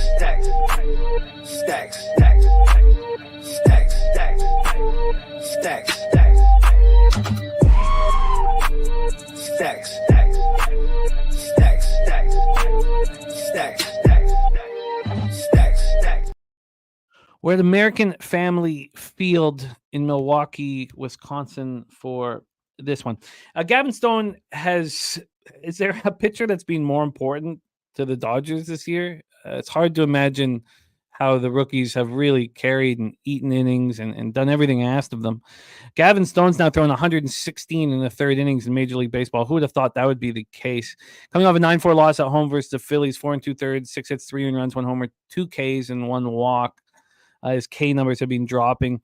On the road, pretty serviceable. Same type of numbers that he has at home. 6-4, 3.75 ERA, 257 opponents batting average. Now, that does include a no-hitter against the White Sox, in Chicago. Colin Ray coming off a beautiful start at the Braves. He's been a little worse at home than he's been on the road, but that last start, 7 innings, 9 Ks, 1 walk, 10-0 win at the Braves. The Dodgers are hitting 237, 751 OPS versus righties, while the Brewers are 261, 781. Billy Friedrich says fade both of these starters, and Troy Torrance says this is Dodgers' first 5 for him. Dodgers bullpen 4.68 ERA, 1.42 whip, struggled. Brewers bullpen 2.96 ERA, 1.18 whip. So here we go. Let's pull up the line history and the cash flow here. Colin Ray and the Brewers are at plus 104. They opened up at plus 106. There was a real legit move towards the Dodgers. And if you're making money off the Dodgers and you see them at minus 115, maybe you don't even care who's pitching. The Dodgers at that price, people will just maybe fire away. On the total here, we have this total at 9, minus 108 to the under. This was an 8.5, and it moved to 9 at 7 this morning. So a half run move to the over. And then when we get to the cash flow for this spot, we have 97% of tickets and 98% of cash on the over. Now it is now at 9. You have 67% of tickets and 87% of the cash on the Dodgers. Take it away for us here, Jose. An interesting one. Dodgers, Brewers. Yeah, maybe I'm falling into the sharp trap, but give me the Milwaukee Brewers here. Full game money line. I got a plus 101. Yeah, Colin Ray has been just again quietly on fire, and it's very interesting to see who are the pitchers that blossom throughout the season. Colin Ray about to hit his career high in innings as well, but still chugging along. Last 3 starts have been great. Even in a back-to-back against Atlanta was awesome. And, I get that Atlanta, Chicago are 2 of the worst hitting teams in baseball, and he had great starts against them. But, yeah, I'm just going to trust Colin Ray here and have him do his thing. So full game money line for me, plus 101. You mentioned the market, 67% of the bets, 87% of the money on the Dodgers here. This opened up at minus 114 for the Dodgers, and it even got up to minus 125 at one point and then just plummets all the way back down to minus 110 even money for them here. So I'll stick with the Brewers here. I've been down on the Dodgers all year, and I'll continue to be down on the Dodgers. There's been a move on the first 5 towards the Brewers at some books. Bet online, it's where it was, but this opened up minus 105 at 9 in the morning. The Brewers were plus 103. They're back at minus 105. Will Hill, there's been a 5-cent move to the Brewers. A bookmaker, there's been a 10-cent move towards the Brewers. This is all first 5. This is all first 5. When we're seeing the full game move to the Dodgers, the first 5 moving to the Brewers. And I know that the Brewers bullpen is so much stronger than the Dodgers bullpen, but I still fear the Dodgers lineup and kind of want to cut it down as small as I can. I'm really interested in moving on the Brewers first 5. I don't like Troy being on the other side. Let's hear what Peter Loshak has to say. Dodgers, Brewers. Well, here's a tough one. The one thing that did jump out at me, which again, I don't like it when I can't quite explain it, is Gavin Stone hits prop very low. I hit over 5.5 hits for Stone at decent plus money, up around like plus 120. And I can't quite explain that, but I hit it. It's okay. And I also I didn't hit it, but I don't really like his strikeout prop. That's 4.5 minus 129. I was leaning that way under. Ray, obviously off a great start. Last week, I had the Ray strikeout prop, and that one cashed by a mile. I thought over 3.5 or 4.5 or whatever it was good. I didn't know he was going to get 9 strikeouts. I don't want to. It's not necessarily a great spot statistically based on what I look at things for him. Only thing that I saw here that kind of jumped out at me is Stone with his hits prop suspiciously low. But I pulled the trigger on it, and I will pull the trigger on it again. I'll take over 5.5 hits. I'll shop around for the best line right now, plus 124 on Pinnacle. I'll take that one. And Jim, can I ask a quick question, Jim? Of course. What do you think for our record keeping? I mean, DraftKings, if you can use them, you absolutely should. And then if you get banned, you should have your mom and your sister and your brother and your cousin all sign up and use it. But like a place that like limits you quick for beating props, should we use them in this show with props? What do you think? Yeah, I think it's valid for record-keeping purposes. Yeah, I think it's valid. Done and done. I hate people who say that, but I just said done and done. All right, plus 115. All right, I'm gonna start looking at DraftKings for our line shopping when I line shop here. But yeah, I'll take the Stone over 5.5 hits at plus money. I know. Hey, Jose Bouquet. I know Milwaukee hasn't really been hitting recently, but do they have a terrible lineup? What's their deal? I don't think so. I mean, they have the best hitting catcher. They have the best hitting catcher in baseball, and William Contreras. Shout out to you, Justin McKelvey. Milwaukee against righties since the 30th of last month to today. They are third best in baseball, 134 weighted runs created plus against right-handed pitchers. Only teams in front of them are Arizona and Minnesota. All right, well, good old Bet Online begging for understone hits. Pinnacle has plus 124. Bet Online has plus 125. They're like, no, please bet the over with us. So I will. 125. Bet Online. We'll see. That's a great thing about dog lines, Jose Bouquet. If you lose just one unit. That is what I say, Pete. That's why I don't like taking favorite. God, it's so nice, isn't it? It's so nice when you lose and you just lose one unit. Oh, Best feeling in the world. Yeah, not one unit, another sixth of the unit when you're taking minus 160s, Pete. You know how about, or you're like, okay, you lose one game, but you lose 2.13 units. You're like, oh, geez. Yeah, you know, Pete. I'll be honest. I don't know what that's like. I'll be honest. That's the one I don't know what it's like. I do. Shout out to you, Wager Detective, my Yeah. guy. Thanks for the $5 dono. Appreciate you, Wager Detective. And also, real quick, another plug. Tonight, if you're on Twitter, go to the Pub Sports Radio Twitter tonight, 6:45. Billy and the gang will be doing a Twitter Spaces for the UFC live stream tonight. What is a Twitter Spaces? It's kind of just like a big group radio chat. Billy and them will be moderators. They'll come and have people on to chat, give you bets and stuff, all that stuff. It's nice. It's all just audio too, so you can just join on your phone. It's kind of like, you know, like a mini radio call-in kind of thing. So that'll be fun, and I'm sure I'll make an appearance on there as well because they have been dominating the UFC. So shout out to you guys. And just all you have to do to join, obviously, be on Twitter, be on X, whatever you want to call it, and just follow Pub Sports Radio, 6:45. You'll see the spaces, and just click and join. It's a lot of fun. Stephen Harrison says, personally, I like Gavin Stone. I love what Gavin Stone has done this year. Love it. Yeah. But I want the Heritage offering plus 129, so I'll take that one. I don't know. Again, if I lose just one unit.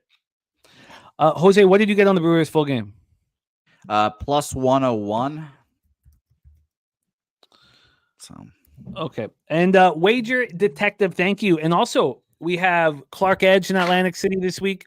We have Nasty Nate in Atlantic City till Friday. So I'd love it if you guys could all meet up and get paid. Well, I'm interested in the Brewers' first five. I'm interested in the Brewers' first three. I don't think I'm going to double up on it, but I'm going to move on the Brewers here. I do not like being on the other side of Troy Torrance. Right now at 365, it's even money for the Brewers, full game minus 105 for them, first five. And I do think that there is an advantage here for Colin Ray, but you have to get through that top of the first, which is not easy with this Dodgers lineup. And of course, with Mookie back in business. Nunya just parlayed Contreras over 1.5 bases, Harper over 1.5 bases, and Brewers money line at plus 775. All right, let's roll on.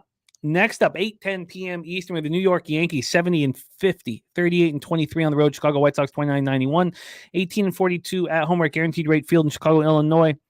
That was a big loss that the Yankees took. Give the Orioles a half-game lead in the division. And yes, I got that DC Capper. My bad.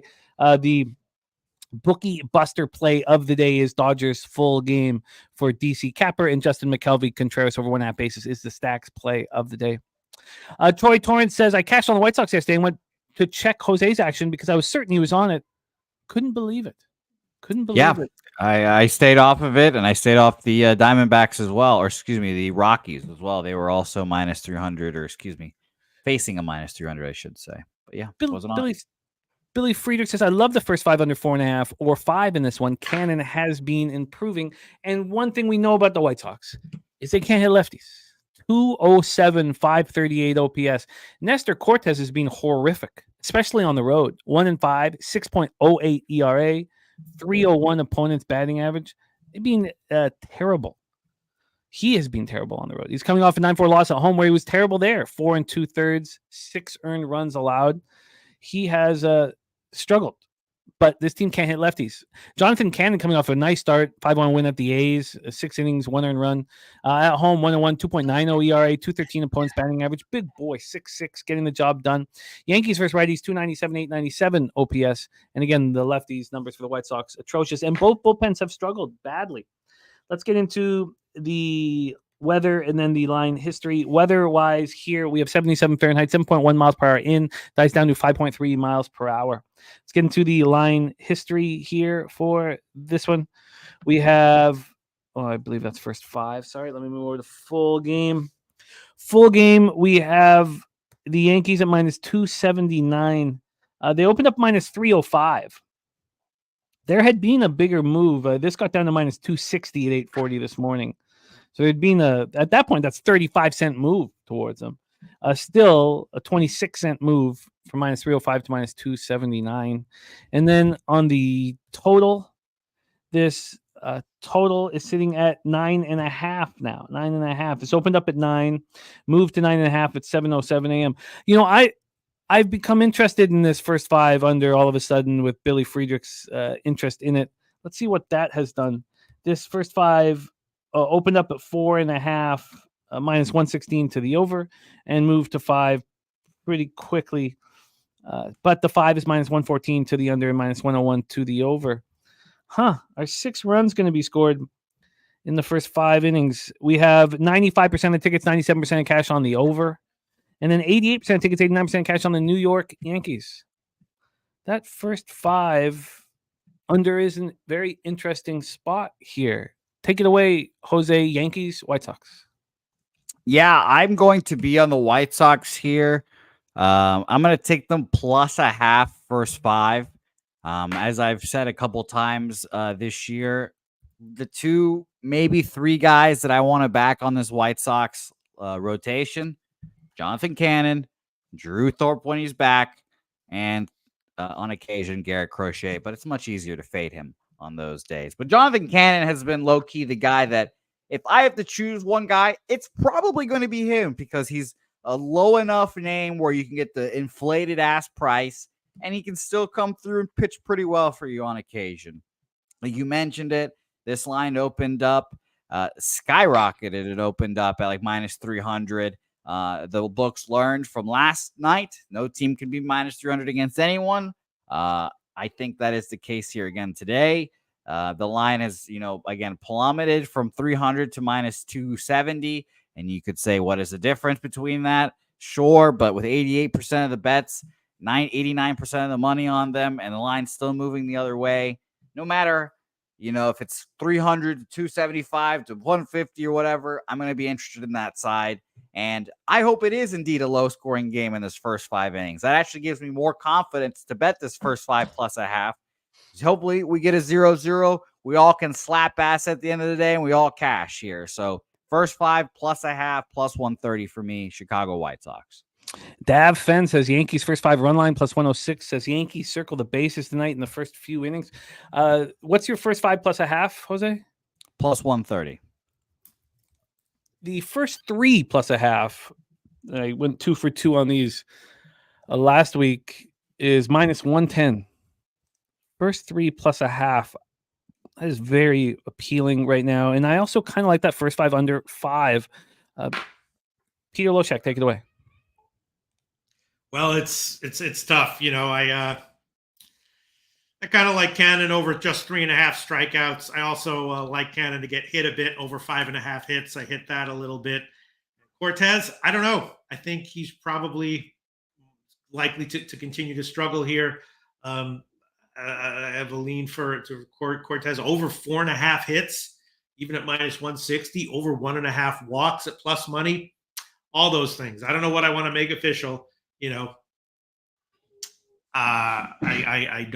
don't know what I want to make official. Liking all those just a little bit. Obviously, terrifying to bet against the Yanks. Cannon is decent, but not that good.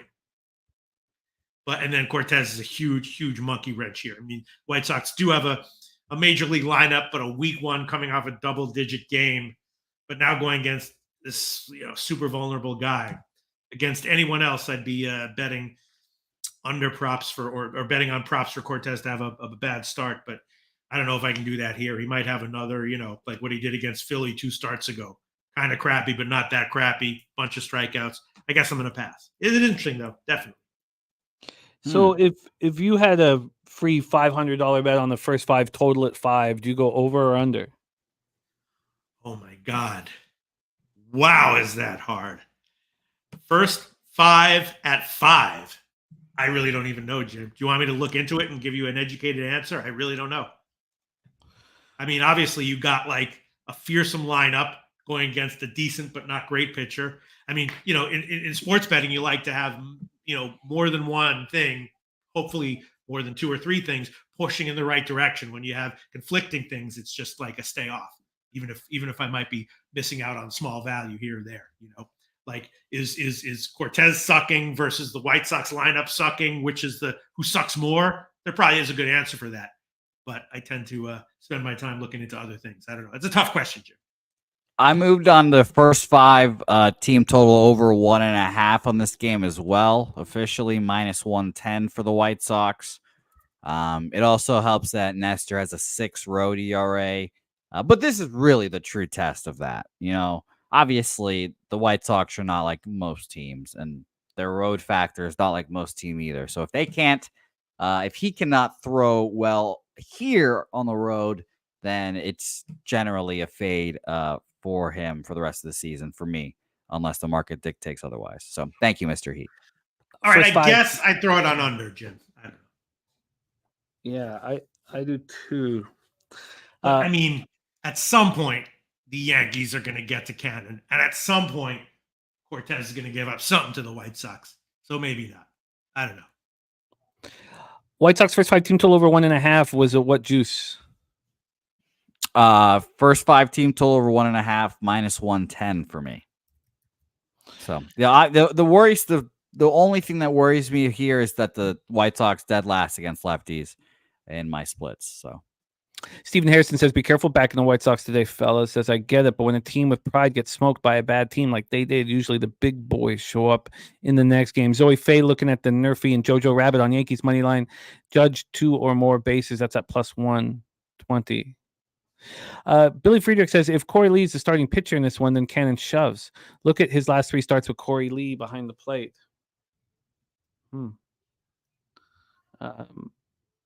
Corey Lee's expected to be behind the plate.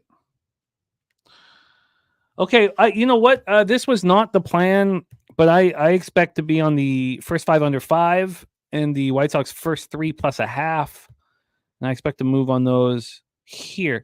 And then Aubrey Travis saying White Sox money line. I don't give a fucking shit what the spread is for Aubrey Travis. All right. Okay, that was a good one. So Jose's all over this. I'm involved, and Pete, we've got nothing for you on this one. Although Billy Friedrich with some great info there, and I was already heavily leaning towards Cannon over 3.5 strikeouts, but I'll pass. All right, perfect time for Mikey Money to be in the house because we're talking about Kevin Gausman. Kevin Gausman, Carson Fulmer in action here. Blue Jays, Angels. Now, we've already heard from Ricky Levine. LA Capper knows this Angels team very, very well. He is on the over in this one, and he got called into work. He just wanted to jump on and let us know this was over. He said, get that cash for the Angel Stadium in Anaheim, California. 2 of Gausman's last 3 starts have been excellent. His last start was very strong. 8 innings, 3 hits, 2 earned runs, 1 homer, 2 Ks, 3 walks. Now, the velocity is not where anybody wants it to be. There's a reason why it wasn't picked up at the deadline. And his strikeouts are down. But he's had a couple nice performances, and he's been good on the road all year. 6-3, 2.74 ERA, 225 opponents batting average. And I like Carson Fulmer. I think Carson Fulmer has a lot of potential. Coming off that 8-2 win at the Yankees, he allowed 2 earned runs in 4 innings. We cashed. That was one of my first 3s +0.5 was on Fulmer. I didn't need the +0.5 on either of those, though. They could have been huge scores, and they weren't. At home, in 37 1/3 innings, batters against Carson Fulmer are hitting 132. That's it. 39 strikeouts over 37 1/3, 10 walks, 4 jacks, and he's got to have confidence from handling the Bronx. I mean, it wasn't excellent. 1 strikeout. It was raining. It was a tough start, and he did great. Jays versus righties since July 15th, 257, 727 OPS. And Angels versus righties, 223, 650 OPS. And my dude, play of the day number 2 is Judge over 1.5 hits, runs, and RBIs at -190. I will copy and paste that. Let's talk about this one here. We will start with the weather. Weather-wise, 77 Fahrenheit, 8.7 miles per hour, straight to center field. Dies down to 6.7 miles per hour. Let's get into the line history here for this one. Line history-wise, I have the first 5 up. We'll take a look at that. That's at 4.5. It is. There's been 6 cents of movement to the over from 4.5 -105 to 4.5 -111. The full game has gone way over. At least it had before the show started. Yes, it's sitting at a 9. It is juiced to the under, but it's opened up at 8.5. It opened up -113 to the over, and the first move for the first 5 hours was slightly towards the under, but that stopped quickly around 7 this morning when over action started coming in. The over moved to 9 at 7:07 a.m. and then now it's minus 102, but it did get up to minus 106 at 9:51 a.m. So we have a move to the over full game, and on the money line, we have Gossman all the way down to minus 114. Wow, a huge move towards the Angels from plus 132 to plus 105. My goodness. There had been a slight move. Now there's a huge move towards the Los Angeles Angels. Wow. Let's take a look at the cash flow and hand it over to Jose. Cash flow wise, 81% of tickets and 94% of the cash on the Blue Jays. Jesus. I mean, this is just good God. 95% tickets, 97. Oh, that just moved to 92 and 96. So 92% of tickets, 96% cash on the over, 80% of tickets now, and 89% cash on the Jays. So it's gone down a little bit. Take it away for us here, Jose. Jays, Angels. Yeah, Los Angeles Angels for me, full game, plus 104. The market speaks. I'm trying to listen. I was close to doubling up first 5 full game. I'm trying to, I guess, I don't know, slow down on those, stay off of doubling up a little bit. I'm obviously on the White Sox, first 5 team total, and the White Sox first 5 plus a half. But I'm just sticking with full game here. I don't necessarily want to fade Kevin Gausman. It's more of fading the Blue Jays bullpen after him as well. But the same thing has happened first 5 line movement as well, Jimmy. Opened up at like minus 140-ish, now down to about even money for the Angels. So it definitely had me interested in first 5 as well. But I'll stick to full game for me, plus 104. Wow. This is one of those spots where if I don't bet it after the show, I'm going to have to at about 6 o'clock or so. Wow. You had a worse line? I mean, could it keep moving towards the? I mean, that's just been such a massive move. I mean, I wouldn't be surprised at all if we. I wouldn't be surprised at all if we got like even money to like minus 105. Wow. And then what was your feel on the total? Do you agree with this move from 8.5 to 9? Yeah, because if the Angels are live in this game, it feels like they're just going to get to Gausman. So if they're getting to Gausman, then over. Jose moving on the Angels at plus 104. Peter Loshak, Jays, Angels. I mean, I know Fulmer isn't a stud, but why? I'll definitely make it official. I definitely hit his strikeouts prop over 3.5. It's just minus 121 at Heritage right now, so I'll make that official. Over 3.5 minus 121.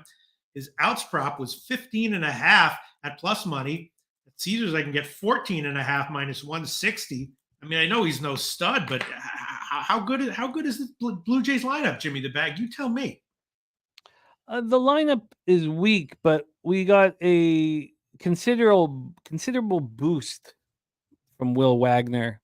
He was part of that trade for Kikuchi. We got him from the Astros, Billy Wagner's son.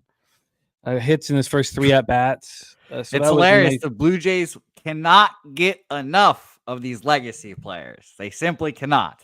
Well, we've given a few away, but Springer, Loperfido, Springer is cooled down, of course. Vladdy is now going to get a contract over $300 million. He stepped up when it would help his wallet the most. Horwitz, Kirk, Varsho, Wagner, Schneider, Jimenez. It's not a strong lineup, man. Vladdy's very easy to pitch around. Yeah. All right. I'll chuck on Fulmer. Over 14.5 outs as well. Minus 160 at Caesars. I'll see if I can shop around and get a little bit better line there. But 14.5. I mean, that guy yesterday got knocked around a bit. He went 5 innings. He got a bunch of strikeouts. I know Fulmer doesn't go special. I'm sorry. He doesn't go deep. Fulmer doesn't go deep in the games, but he looks really good at home. And I thought he looked fine against the Yankees. I mean, it was a weird start with the pouring rain, but sure. I'd be a little surprised if Vladdy got $300 million. I'd be a little surprised, but Devers got $315. I lost our last bet on this, but I will say that he gets over $300 million now. Okay, I mean Devers was $315, so I feel like his agent is gonna demand more than Rafael Devers. Like that in division third baseman, it just feels like that is the mark. And by the way, Devers got 10, 313 and a half. But I'd be a little surprised if he got 300 million. The only team that would give him the 300 million, I think, would be the Blue Jays. I disagree. I think he's going to get 300, and maybe even a little bit comfortably. But we'll see. Nuke says he'll get 300. I mean, we think he's going to get 300 now. And Dad Fan says you're still a Jays fan, right? Do you like Osman for the future? No, I mean, it's velocity doesn't go up in your mid 30s unless you're Charlie Morton, and we'll be talking about him here shortly. I do not think that when your velocity goes down, I mean, you just have to be perfect, and in Major League Baseball, that's very, very difficult here. But he's pitching quite well. 2 of his last 3 starts have been really strong. I will officially make the stake bet with you, Jimmy. 300 mil. Under 300. Yeah. Okay. He's 25 right now.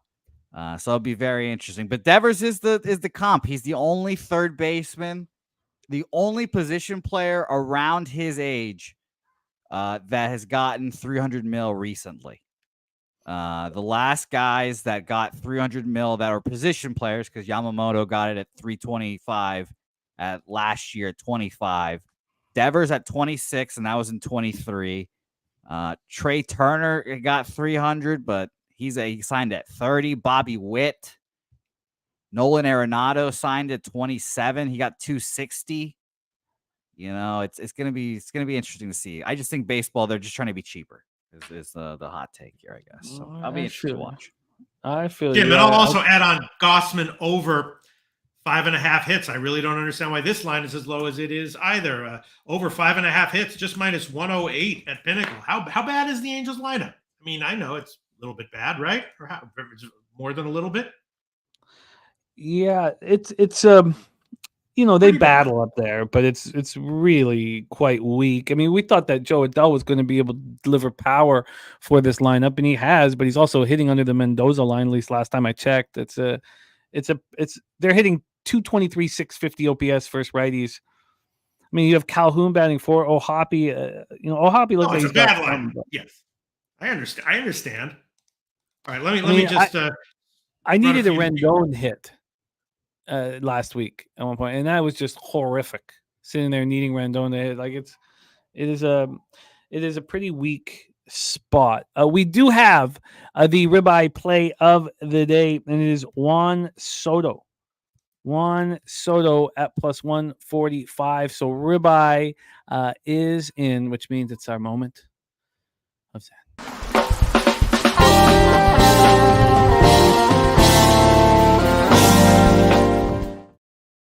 Oh God,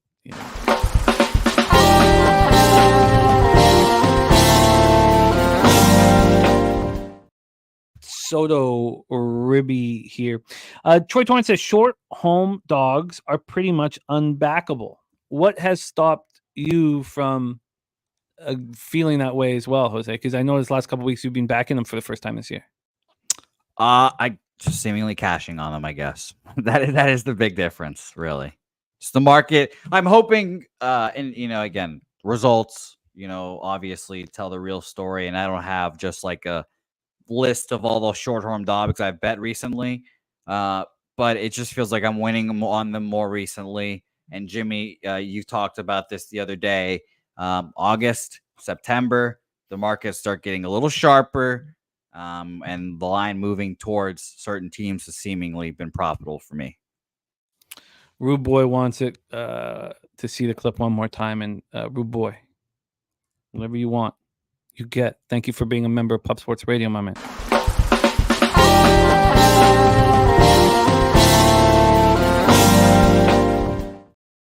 Saturated in the house, thinking that you were on the White Sox yesterday. I hate to break the news to all of your friends and followers that you did not back them yesterday. Yeah, I mean, we had a whole segment on Medicate Monday about it. So watch Medicate Monday and you'll see why I did. Shout out to you, Dabby Cap. No, All right, Jim. I might be a mistake, but I'll make the Gossman over 5.5 hits minus 106 an official play, I guess. No. Oh yeah, I already had that, so I didn't know that you were still hemming on that one.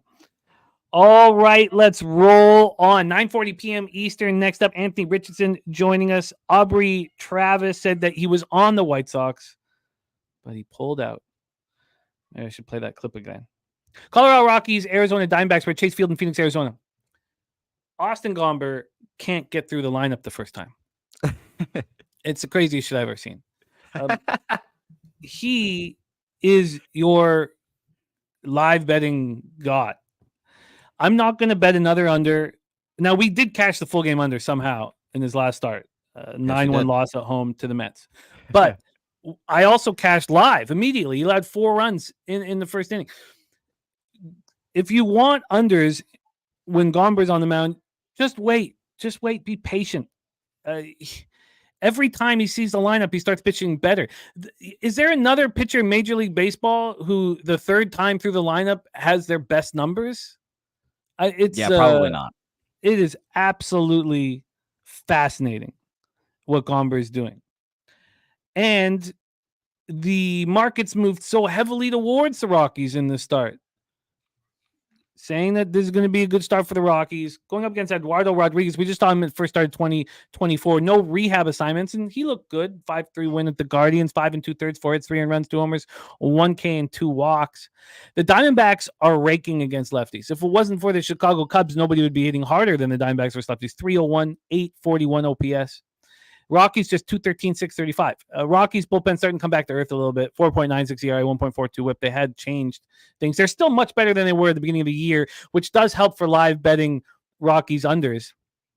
And the Diamondbacks bullpen 3.81 ERA, 1.39 whip. Our guys' strategic investments in the house on the Philadelphia Phillies money line. Philadelphia Phillies money line. Let's get that up here. Collins Clip says, when is the first episode of Hitting the Books? I can't speak on that. I don't know what's going on with Hitting the Books. I only know what's going on with Bankroll Blitz. That's with Troy and I. So I'm sorry I can't help you with that.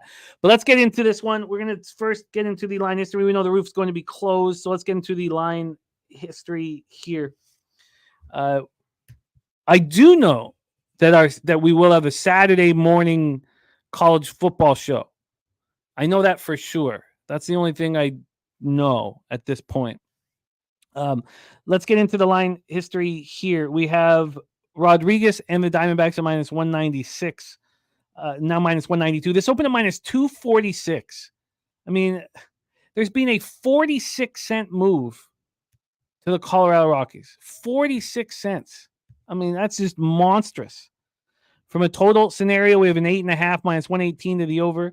This opened up at 9, dropped 8.5, got back up to 9, now back at 8.5. The move is not as big as you would think. It opened at plus 101 to the over and minus 113 to the under, but it is a move. And then we'll get into the cash flow for this spot.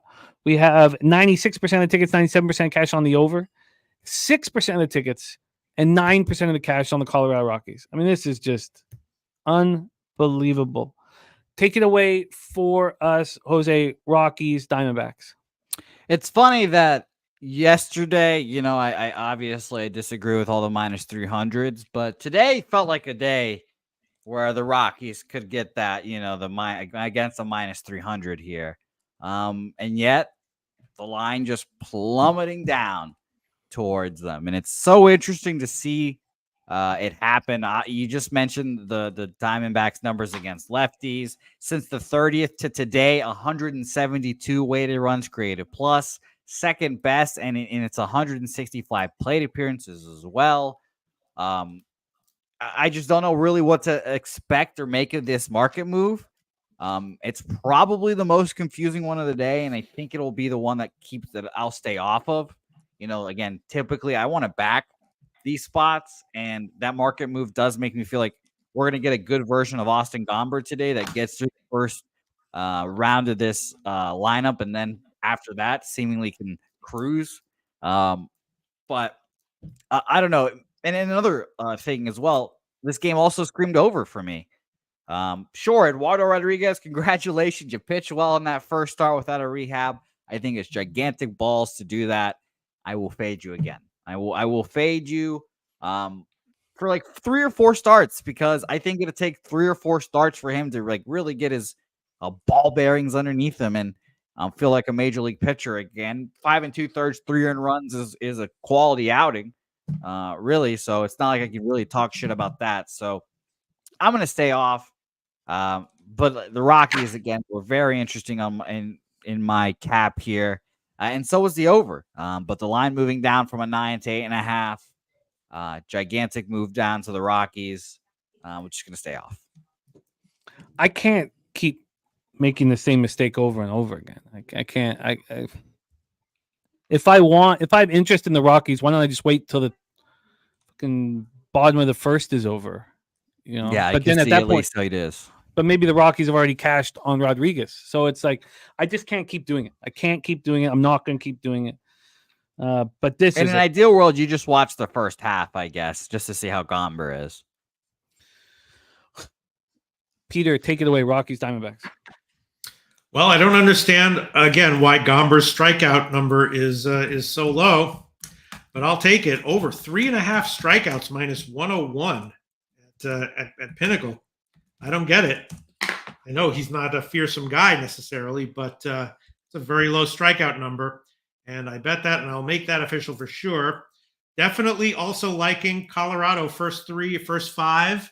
I understand what Gomber has issues, in general, liking Colorado in general. So I guess first 5 would be better.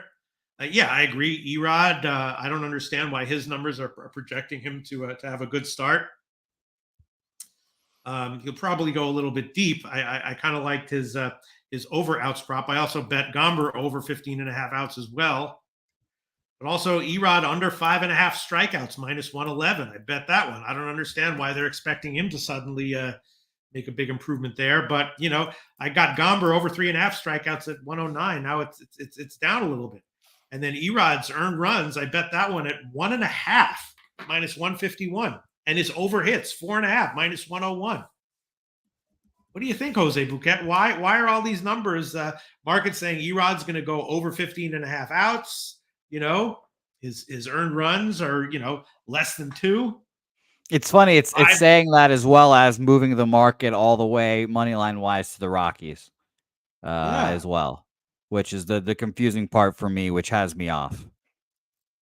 Well, I'll start with Gomber strikeouts over 3.5 for sure, and I'll add on a few of these other props. I'll decide which ones while I look around here. But yeah, an interesting game. I'm going to pull the trigger on a few things here. We got you over 3.5 Ks minus 101. My dude, play of the day number 3, Gomber over 2.5 earned runs at minus 150. And it's amazing how one letter can change a sentence so much. Oh boy, I'm immediately interested. That's Monica wrote. Rodriguez is legit with them round balls, but it was ground balls. So that does change it. That does indeed change the sentence. Over 3.5 Ks, a minus 101 for Gomber, and my dude with Gomber over 2.5 earned runs. This is a giant market move towards the Rockies. I just can't keep making the same mistake with Gomber. I have to stop. But if he does get touched up immediately, I will have interest in the under right off the hop. Okay, let's roll on here. Pitchers seeing opponents for the second straight start. Luis Ortiz and Michael King. Pirates, Padres at Petco Park in San Diego, California. Padres 14 games over 500, just 31-29 at home. Not delivering at home. Luis Ortiz, I wanted to fade him so badly in that last start. And these pitchers didn't face each other in those starts. Luis Ortiz, 6 innings, 4 hits, 4 earned runs, and a 7-6 loss at home versus the Padres.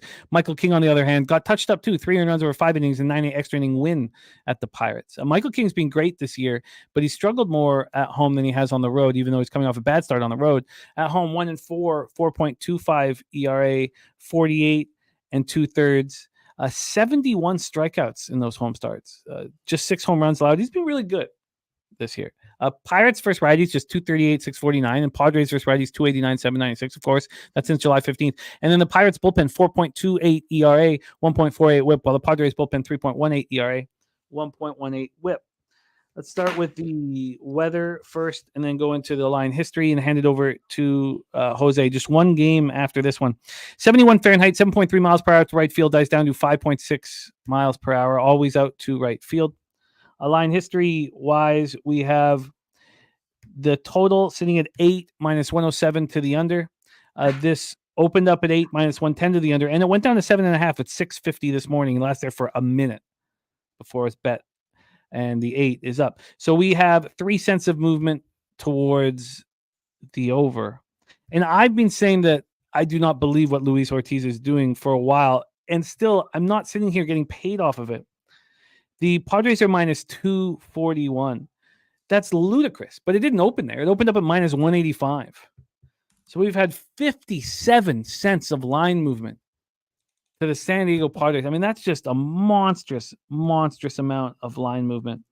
And then when we get to the cash flow for this one, we have 89% of the tickets, 93% of the cash on the Padres. It's funny because very similar numbers to the amount of money that's on the Blue Jays. You know, it's a similar money, 94, 91 that's on Arizona. In Arizona, we've seen a 45-cent move to the dog. In the Angels game, we've seen a giant 30-cent move to the dog. But in the Padres game, a 45-cent move to the favorite. Absolutely monstrous. Take it away for us, Jose, Pirates, Padres. Yeah, I can't back this game either. 2 juiced, back-to-backs. All a recipe of stuff that I don't really like. I could easily see both these guys going out there and pitching pretty decently. Low total, Petco. I was going to say a little more offensive suppressing, but PNC also a good under park here as well. So, it's a stay off game. Okay, sorry. But it's just I just think it's both are under park. So I think if you're going to give up runs in PNC, you're probably going to give them up in Petco too. So I just a stay off game here. So I was going to say that I could easily see Troy liking the Padres here with that movement. But he said that he wants to hammer the Padres in the cash cow spot, but he needs to make sure that total doesn't tick down to 7.5 here as well. Yeah, this is just huge move. Jose is staying off of this one. Let's hear how you plan to attack this, Peter, and if you're making any additions to the Diamondbacks Rockies game. Yeah, I do think that Erod that they'll send him out there to get some innings, and I think he'll go a little bit not short and also give up some hits. So I'm going to add on Erod over 15.5 outs minus 120 at Heritage, but also over 4.5 hits minus 4.5 hits over 4.5 hits minus 101 at Caesars, and I'm not even done line shopping on that hits line. What's the line with the outs? Well, it's minus 120 Heritage. I bet it at minus 108, but now it's best line I'm looking at is minus 120 Heritage. I also bet the hits prop, and it's 4.5 minus 101 at Caesars without line shopping. So I'm going to search around for that. Interesting game there. This one, I did make one bet. I did bet Ortiz over strikeouts at minus 183, but the number was 2.5. I didn't get that at all. Again, wondering if there's a pitch count I'm not aware of, but I bet both his over 2.5 strikeouts prop and his 1.5 walks prop. I think he's going to be vulnerable, but he had 2 bad starts. Before that, he had been a bit better. So I didn't understand those, but I bet them. King, in general, very good. Last start a bit worse. Tends to have more issues at home. And I think the line is about right. If the line was lower, I'd take a shot with San Diego, but at 200, couldn't pull the trigger on it. Slightly into the under as well. But I think I'm going to add on both of those Ortiz props. I'll just look into it a little bit more. But I think Ortiz is likely to go a little bit deep. So he should get 3 strikeouts and 2 walks.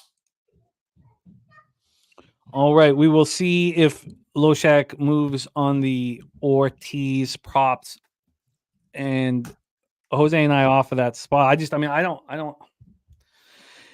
Totals at 8. I can understand Troy's concern about it going down to 7.5 in a cash cow situation. You really want a run line with a total that low, with a implied low volatility, and the answer is no. That's Monica said, I like Ortiz. I bet him last time he played Padres at home, he was able to contain the Padres after the first 2 innings, but Pittsburgh came back. Bednar blew it. Shout out to Anthony Richardson. Best bet on this game is Pirates plus 1.5. I mean, Anthony, it just takes big balls to go up against a market move that's this enormous. I can understand that at this number that you would like the Pirates at plus 1.5, especially with the low volatility. I get it. It's a tough one. An AOD, the man, love capping with you. AOD. All right, let's walk into this final game on the board. So, as I said, I would have already been on the Brewers had that one line not moved against me. I would have already been on the Giants, and Sean Higgs jumped on into our chat to pop off, and he is on the San Francisco Giants tonight. Charlie Morton has not looked good, and Kyle Harrison has not looked good in his last 2 starts, but they were both on the road. He seems to, and then the last start, remember, there was a game where we didn't think it was going to even get played. It was start and stop with rain, and he still went 4 2/3. So he did come back after that first hour or so delay. Charlie Morton getting crushed. Last start, 16-7 loss at home to the Brewers. He allowed 9 hits, 8 earned runs, 4 homers in just 2 2/3. Now a 4.47 ERA and a 1.31 WHIP. Peter and I used to joke about Trombolone or drugs of that ilk being part of his breakfast routine when he somehow added to his velocity in his mid-30s. Seems like he needs it now. On the road, he's 2-3 with a 5.14 ERA, 243 opponent's batting average. Kyle Harrison has been very good at home of late. And I've been waiting. We knew he was the number 1 pitching prospect in Major League Baseball when he came up last year. Now, Skeens probably had something to say about that, even though Skeens was a year away. But he was the number 1 pitching prospect in Major League Baseball. And we are seeing it at home at times. At home, he's 3-1 with a 3.47 ERA. In 49 1/3 innings, he's allowed just 3 home runs. 245 opponent's batting average. The Brewers aren't hitting lefties, 213, 691. And the Giants aren't hitting righties, 217, 669. The Braves bullpen has been a problem, which may affect whether we want to back unders with them. Giants bullpen's been very good. 3.27 ERA, 1.17 WHIP. Let's get into the weather and the cash and the line movements. Hand it over to Jose. 62 Fahrenheit, 8.6 miles per hour to left field. Dice down to 7.5 miles per hour.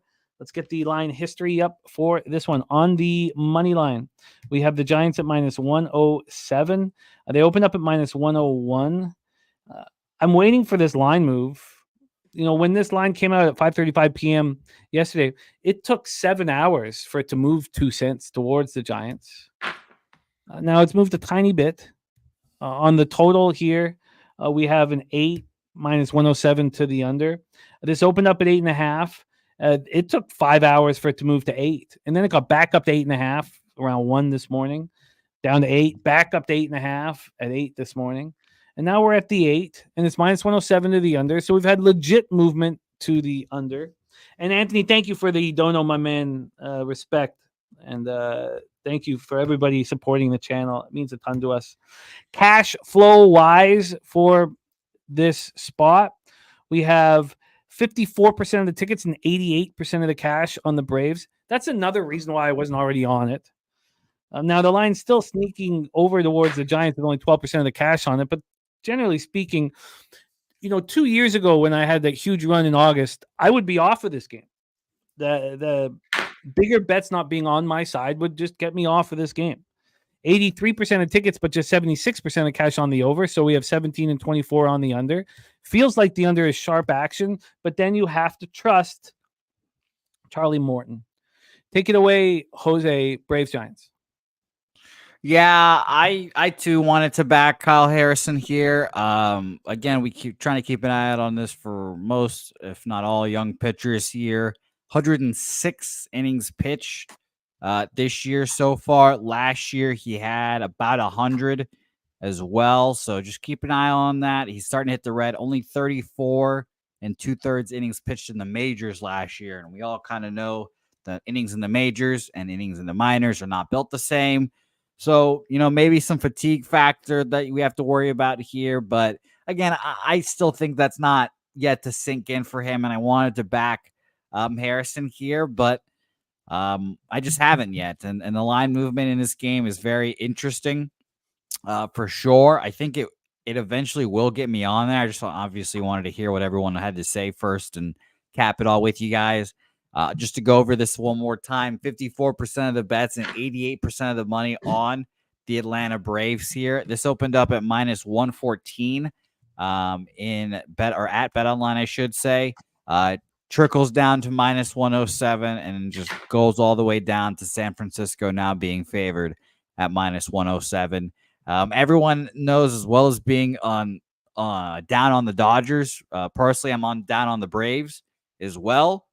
You mentioned their bullpen not being, up to snuff, I guess, is how I'll say it. But, I want to fade him here, and I'm looking hard at the Giants, and you will probably be on the Giants. Just, again, wanted to hear what everyone had to say.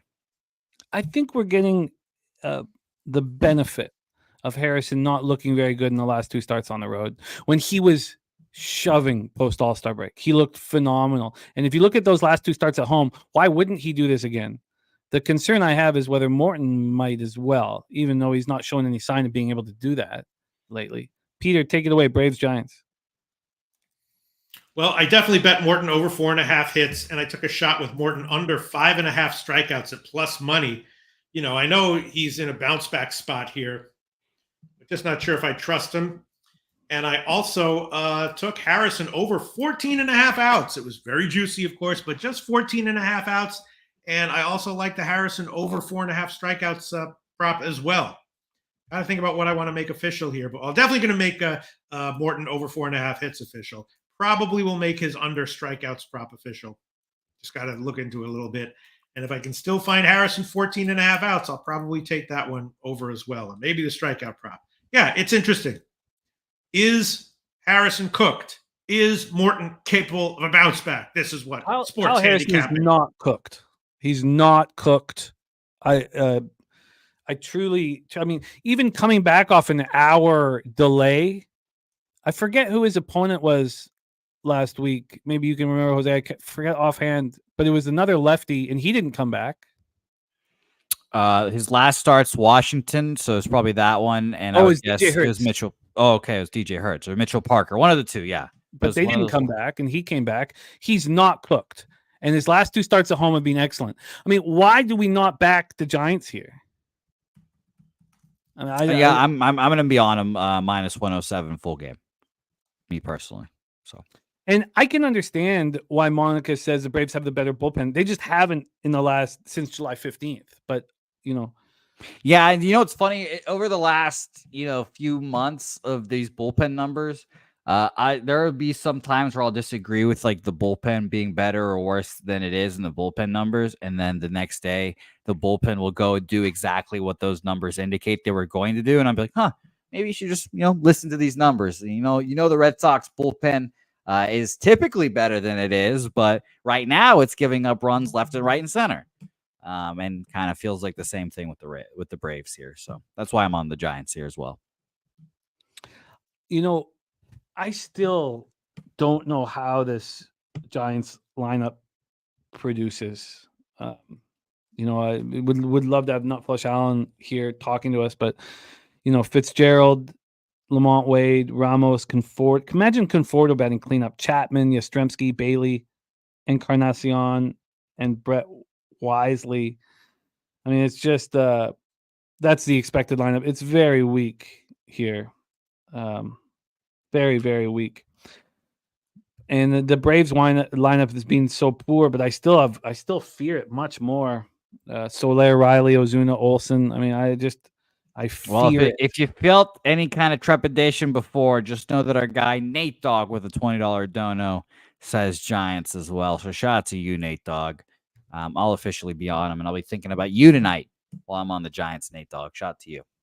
I like it. I love it. Well, I love Nate Dogg. Thank you so much for the dono, my man. He also gave us 50 last week too. He's just a big supporter, and it means so much to us, man.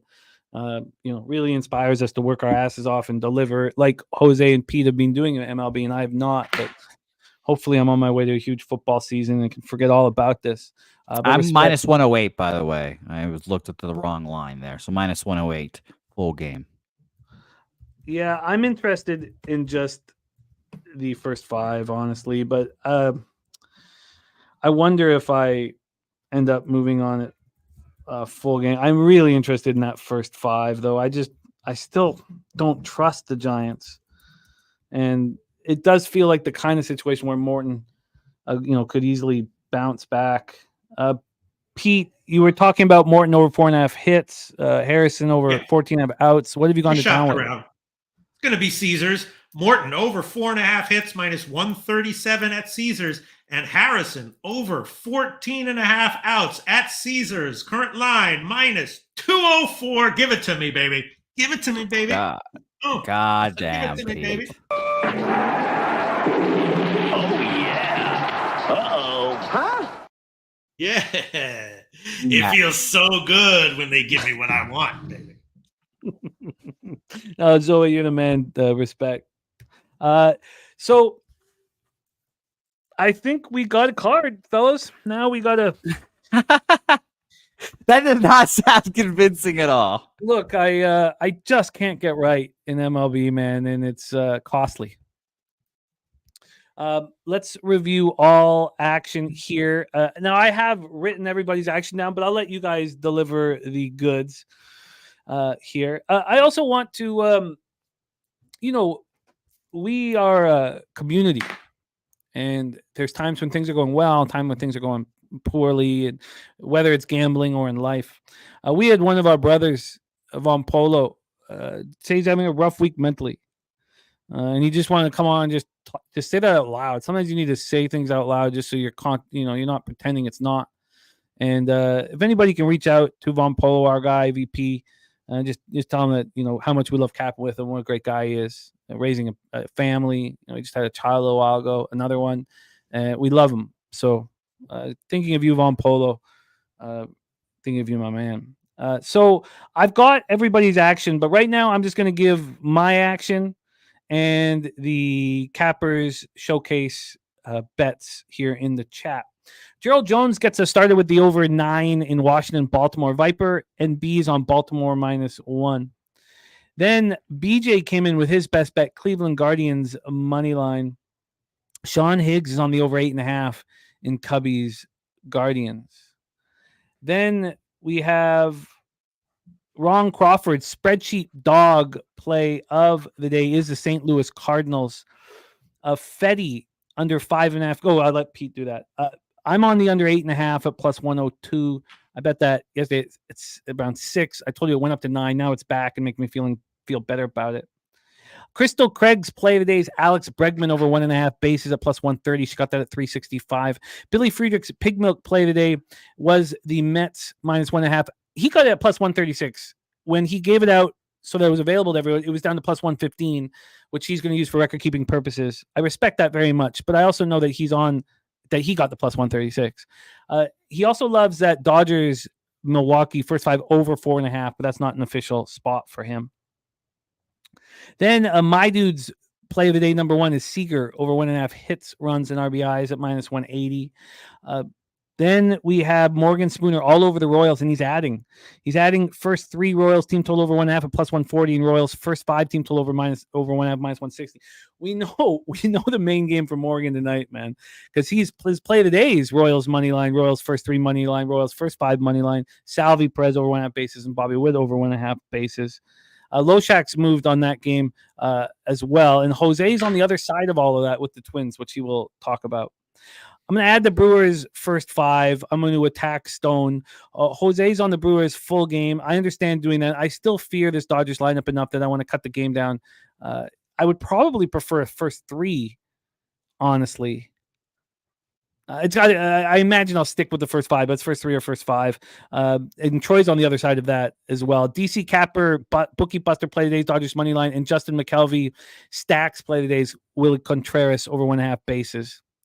Play today number 2 for my dude was Caleb Williams to win Rookie of the Year plus 136. Mikey Money's ribeye play today 1 Soto at plus 145, and Jose's all over that game. He'll discuss his action. I'm going to be on the first 5 under 5 and the White Sox first 3 plus a half. Then Jose's on the Angels. I have to join him on the Angels. It's weird that the 30-cent move is still appealing, but it's just such a monstrous move towards the Angels, and I have to respect it. Loshak's got pitching props with both Fulmer and Gossman that he will discuss. And he's got pitching props on Gomber and Erod that he will discuss. My dude's third play today is Gomber over 2.5 earned runs. Strategic Investments is on the Philadelphia Phillies here. And Peter, I had you set up for Ortiz props, but did you not pull the trigger on the? Did you pull the trigger on the 2.5? I'll take Ortiz over 2.5 strikeouts minus 182. Bet online. We're 2.5 Ks at minus 192. 82. Jose's on the. Come on, Jim. Sorry? 182 for the love. For the my bad. Thank you. Minus 182. Then Jose's on the Giants full game. I'm on the Giants first 5, or will be on the Giants. Sean Higgs saying take the Giants, and Loshak has got pitching props on both pitchers. Jose, break down your action next. My action is I'm on the Cardinals Reds under 8.5 minus 105, Minnesota minus 123. Trusting the rookie there. Milwaukee Brewers money line, even money. Doubled up on the White Sox first 5 plus a half, plus 130, and first 5 team total over 1.5 at minus 110.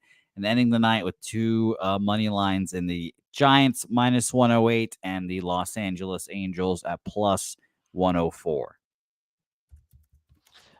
Thank you to Kelly McInnes for the very kind words. You're a good man. I love capping with you. Nasty Nate needs a best bet parlay to put in the sports book right now in Atlantic City. Maybe he can find one through Pistol Pete's action. Pete, take it away. Well, I think I don't know if I want to. If I had to add it in a parlay, I'm just going to jump to it. Texas Boston running the first yes at just minus 120. Look, if Crawford comes in and shuts him down 1-2-3, and then Urena comes in and shuts him down 1-2-3, okay, take my 1.2 units of loss. But that seems to me like that's probably a very strong play. And I also do think that this Matthews guy is going to get touched, but get a few strikeouts. So over 3.5 strikeouts at minus 135. That's at Caesars. That's nice. And yeah, and it just does seem like one way or another, Harrison's either gonna shove and go 5 innings or give up a bunch of runs and go 5 innings. So even at minus 204, Harrison over 14.5 seems like it's I don't know, probably all right. All right, so let's go over all my official plays. Hopefully things will be okay at the end of the day. Irvin over 1.5 walks minus 109 Caesars. Fetty under 5.5 strikeouts minus 145 Caesars. I wanted to have another Fetty fade or two, but couldn't pull the trigger on the outs under, and couldn't pull the trigger on over 2.5 earned runs at play. But that's probably a good bet as well. I should probably chuck in another Fetty fade prop there, but as of right now, I don't have anything official. Baz over 4.5 strikeouts minus 117 Pinnacle. Texas Boston running the first yes minus 120 Pinnacle. And then we got KC first 5 minus 105. That's Caesars. Lugo under 1.5 walks plus 115. DraftKings. Matthews over 3.5 strikeouts minus 135 Caesars. Stone over 5.5 hits given up plus 129 Heritage. Market's saying he's going to be better here. Okay, I took the big dog line there. Fulmer over 3.5 strikeouts minus 121 at Heritage, and over 14.5 outs minus 160 at Caesars. I think Fulmer's going to be okay. Maybe the market is indicating that he's going to get crushed, but I took both of those. Gossman over 5.5 hits minus 106. Bet online. That one makes me very nervous. I also like the Gossman over 1.5 walks prop. That's probably a little bit better, but I didn't want to take 2 of them, so I just went with the hits one. Gomber over 3.5 strikeouts, -101 at Pinnacle. I have no explanation for why that line is so low. Hopefully I'm not getting caught in a sucker bet there. Erod over 15.5 outs, -120 Heritage. And Erod over 4.5 hits given up, +102 bet online. Ortiz over 2.5 strikeouts, -182 bet online. And Morton in the San Francisco game, Morton over 5.5 hits, -147. And Harrison over 14.5 outs, -204, both at Caesars. My leans that I didn't get to do, I think it's not a good spot for Assad, so I bet his over 1.5 walks. Wanted to give that, but just didn't pull the trigger on it. And I do kind of like Boyd to have a nice start over Assad. So Cleveland first 3 or first 5 are leans. Fetty, I wanted to give one more Fetty fade, but couldn't figure out how. Maybe like just a Cincinnati first 5 is a good bet. I wanted to take more of those Texas-Boston bets, like Urena under 3.5 strikeouts, Crawford under 17.5 outs or whatever it is, but just couldn't find one that I like enough to pull the trigger on. And then, I do think Lugo's going to have a nice start. He might be getting tired, but still, I kind of like his over 5.5 strikeouts at plus money and over 17.5 outs, even at the big favorite line. That line's headed up. And that's all my action, Jim. Well, Peter Loshak going for his 5th straight winning Loshak and the bag, sitting up 13 units on the season. And Jose right there, a unit and a half away from double digits up on the season. You guys have both been excellent, and I need to follow your glory. And all of you guys with your best bets in the chat, you guys have been succeeding beyond measure, and we thank you so much for it.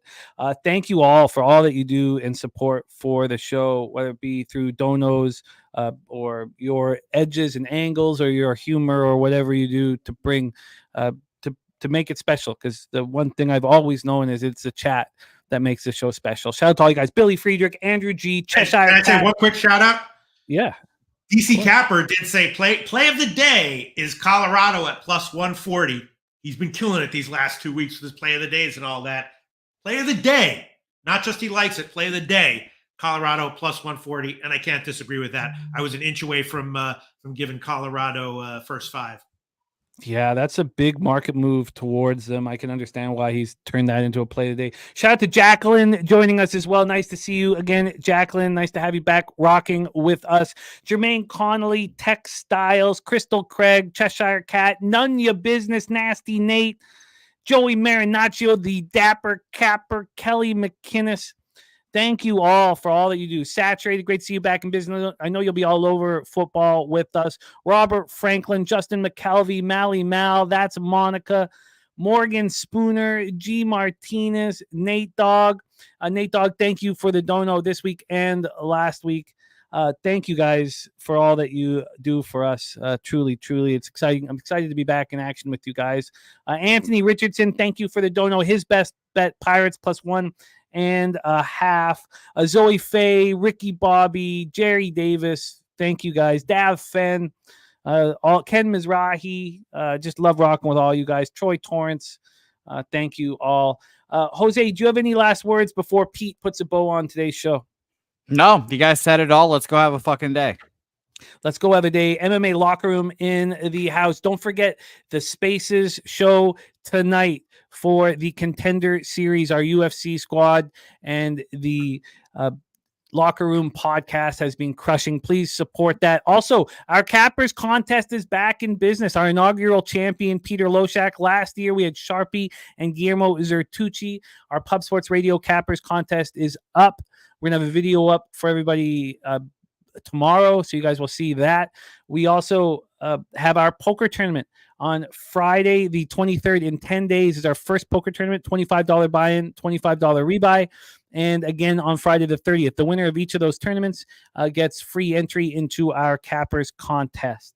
So please join us for that. Oh, and the podcast is live tonight. UFC interview live tonight. Oh, I love it. Love it, Millsy. Love it, man. Nuke Warrior saying I'll be signing up soon. Thank you, Nuki, my man. Peter. Hey, Jim. Loshak, I was thinking for the promo for that Super Bowl thing, you want to include a clip of me like talking about with the Jeff supposedly telling me to throw last year's contest joke. You want to include that? Yes, okay. I would. And we can use that cut Jose, from today's show. Oh, yeah, you can use it from the show. Or I was going to say I could make my own little clip, or you could just use the one from the show. Yeah. Just a warning for everyone who wants to join the contest. It might be better actually if you go on and just do one quickly at some point, because you might be able to tighten it up. Well, I'll talk to you. I'll send you a text message about that. Sure. That's a decent joke, right, Jim?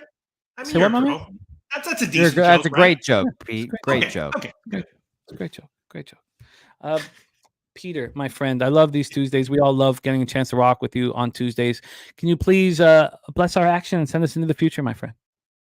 Okay, yes. I bless our action. I hope that guy Zebby gets a bunch of strikeouts in his first start, but also loses the first 3. And of course, most importantly, our thoughts go out to Von Polo. You know, life is full of struggles, and the truth is that life is not meant to be easy, but that doesn't make it any easier when it's hard. You know what I'm saying? We know life wasn't meant to be easy. That doesn't really help that much. Well, it helps a little bit, actually. It does help a little bit. It definitely does. You got to remember that life is about learning, overcoming shit, having a good time, making yourself happy, making your loved ones happy, having loved ones in the first place, right? If you have loved ones, be thankful for that. If you don't have any loved ones, look into getting some. You know, I didn't have that many. I got a couple now, you know, and it's great. So, Von Polo, our thoughts are with you. I know you're going through a tough time right now. Just remember, life isn't meant to be easy. That doesn't help at all. It helps a little bit. Having friends and comrades and associates in a community and just good vibes does help. Hopefully, we're providing that for you, Von Polo. Hope you have a nice week and a nice month and a nice year. I bless all of our plays. And we'll see you all next Tuesday.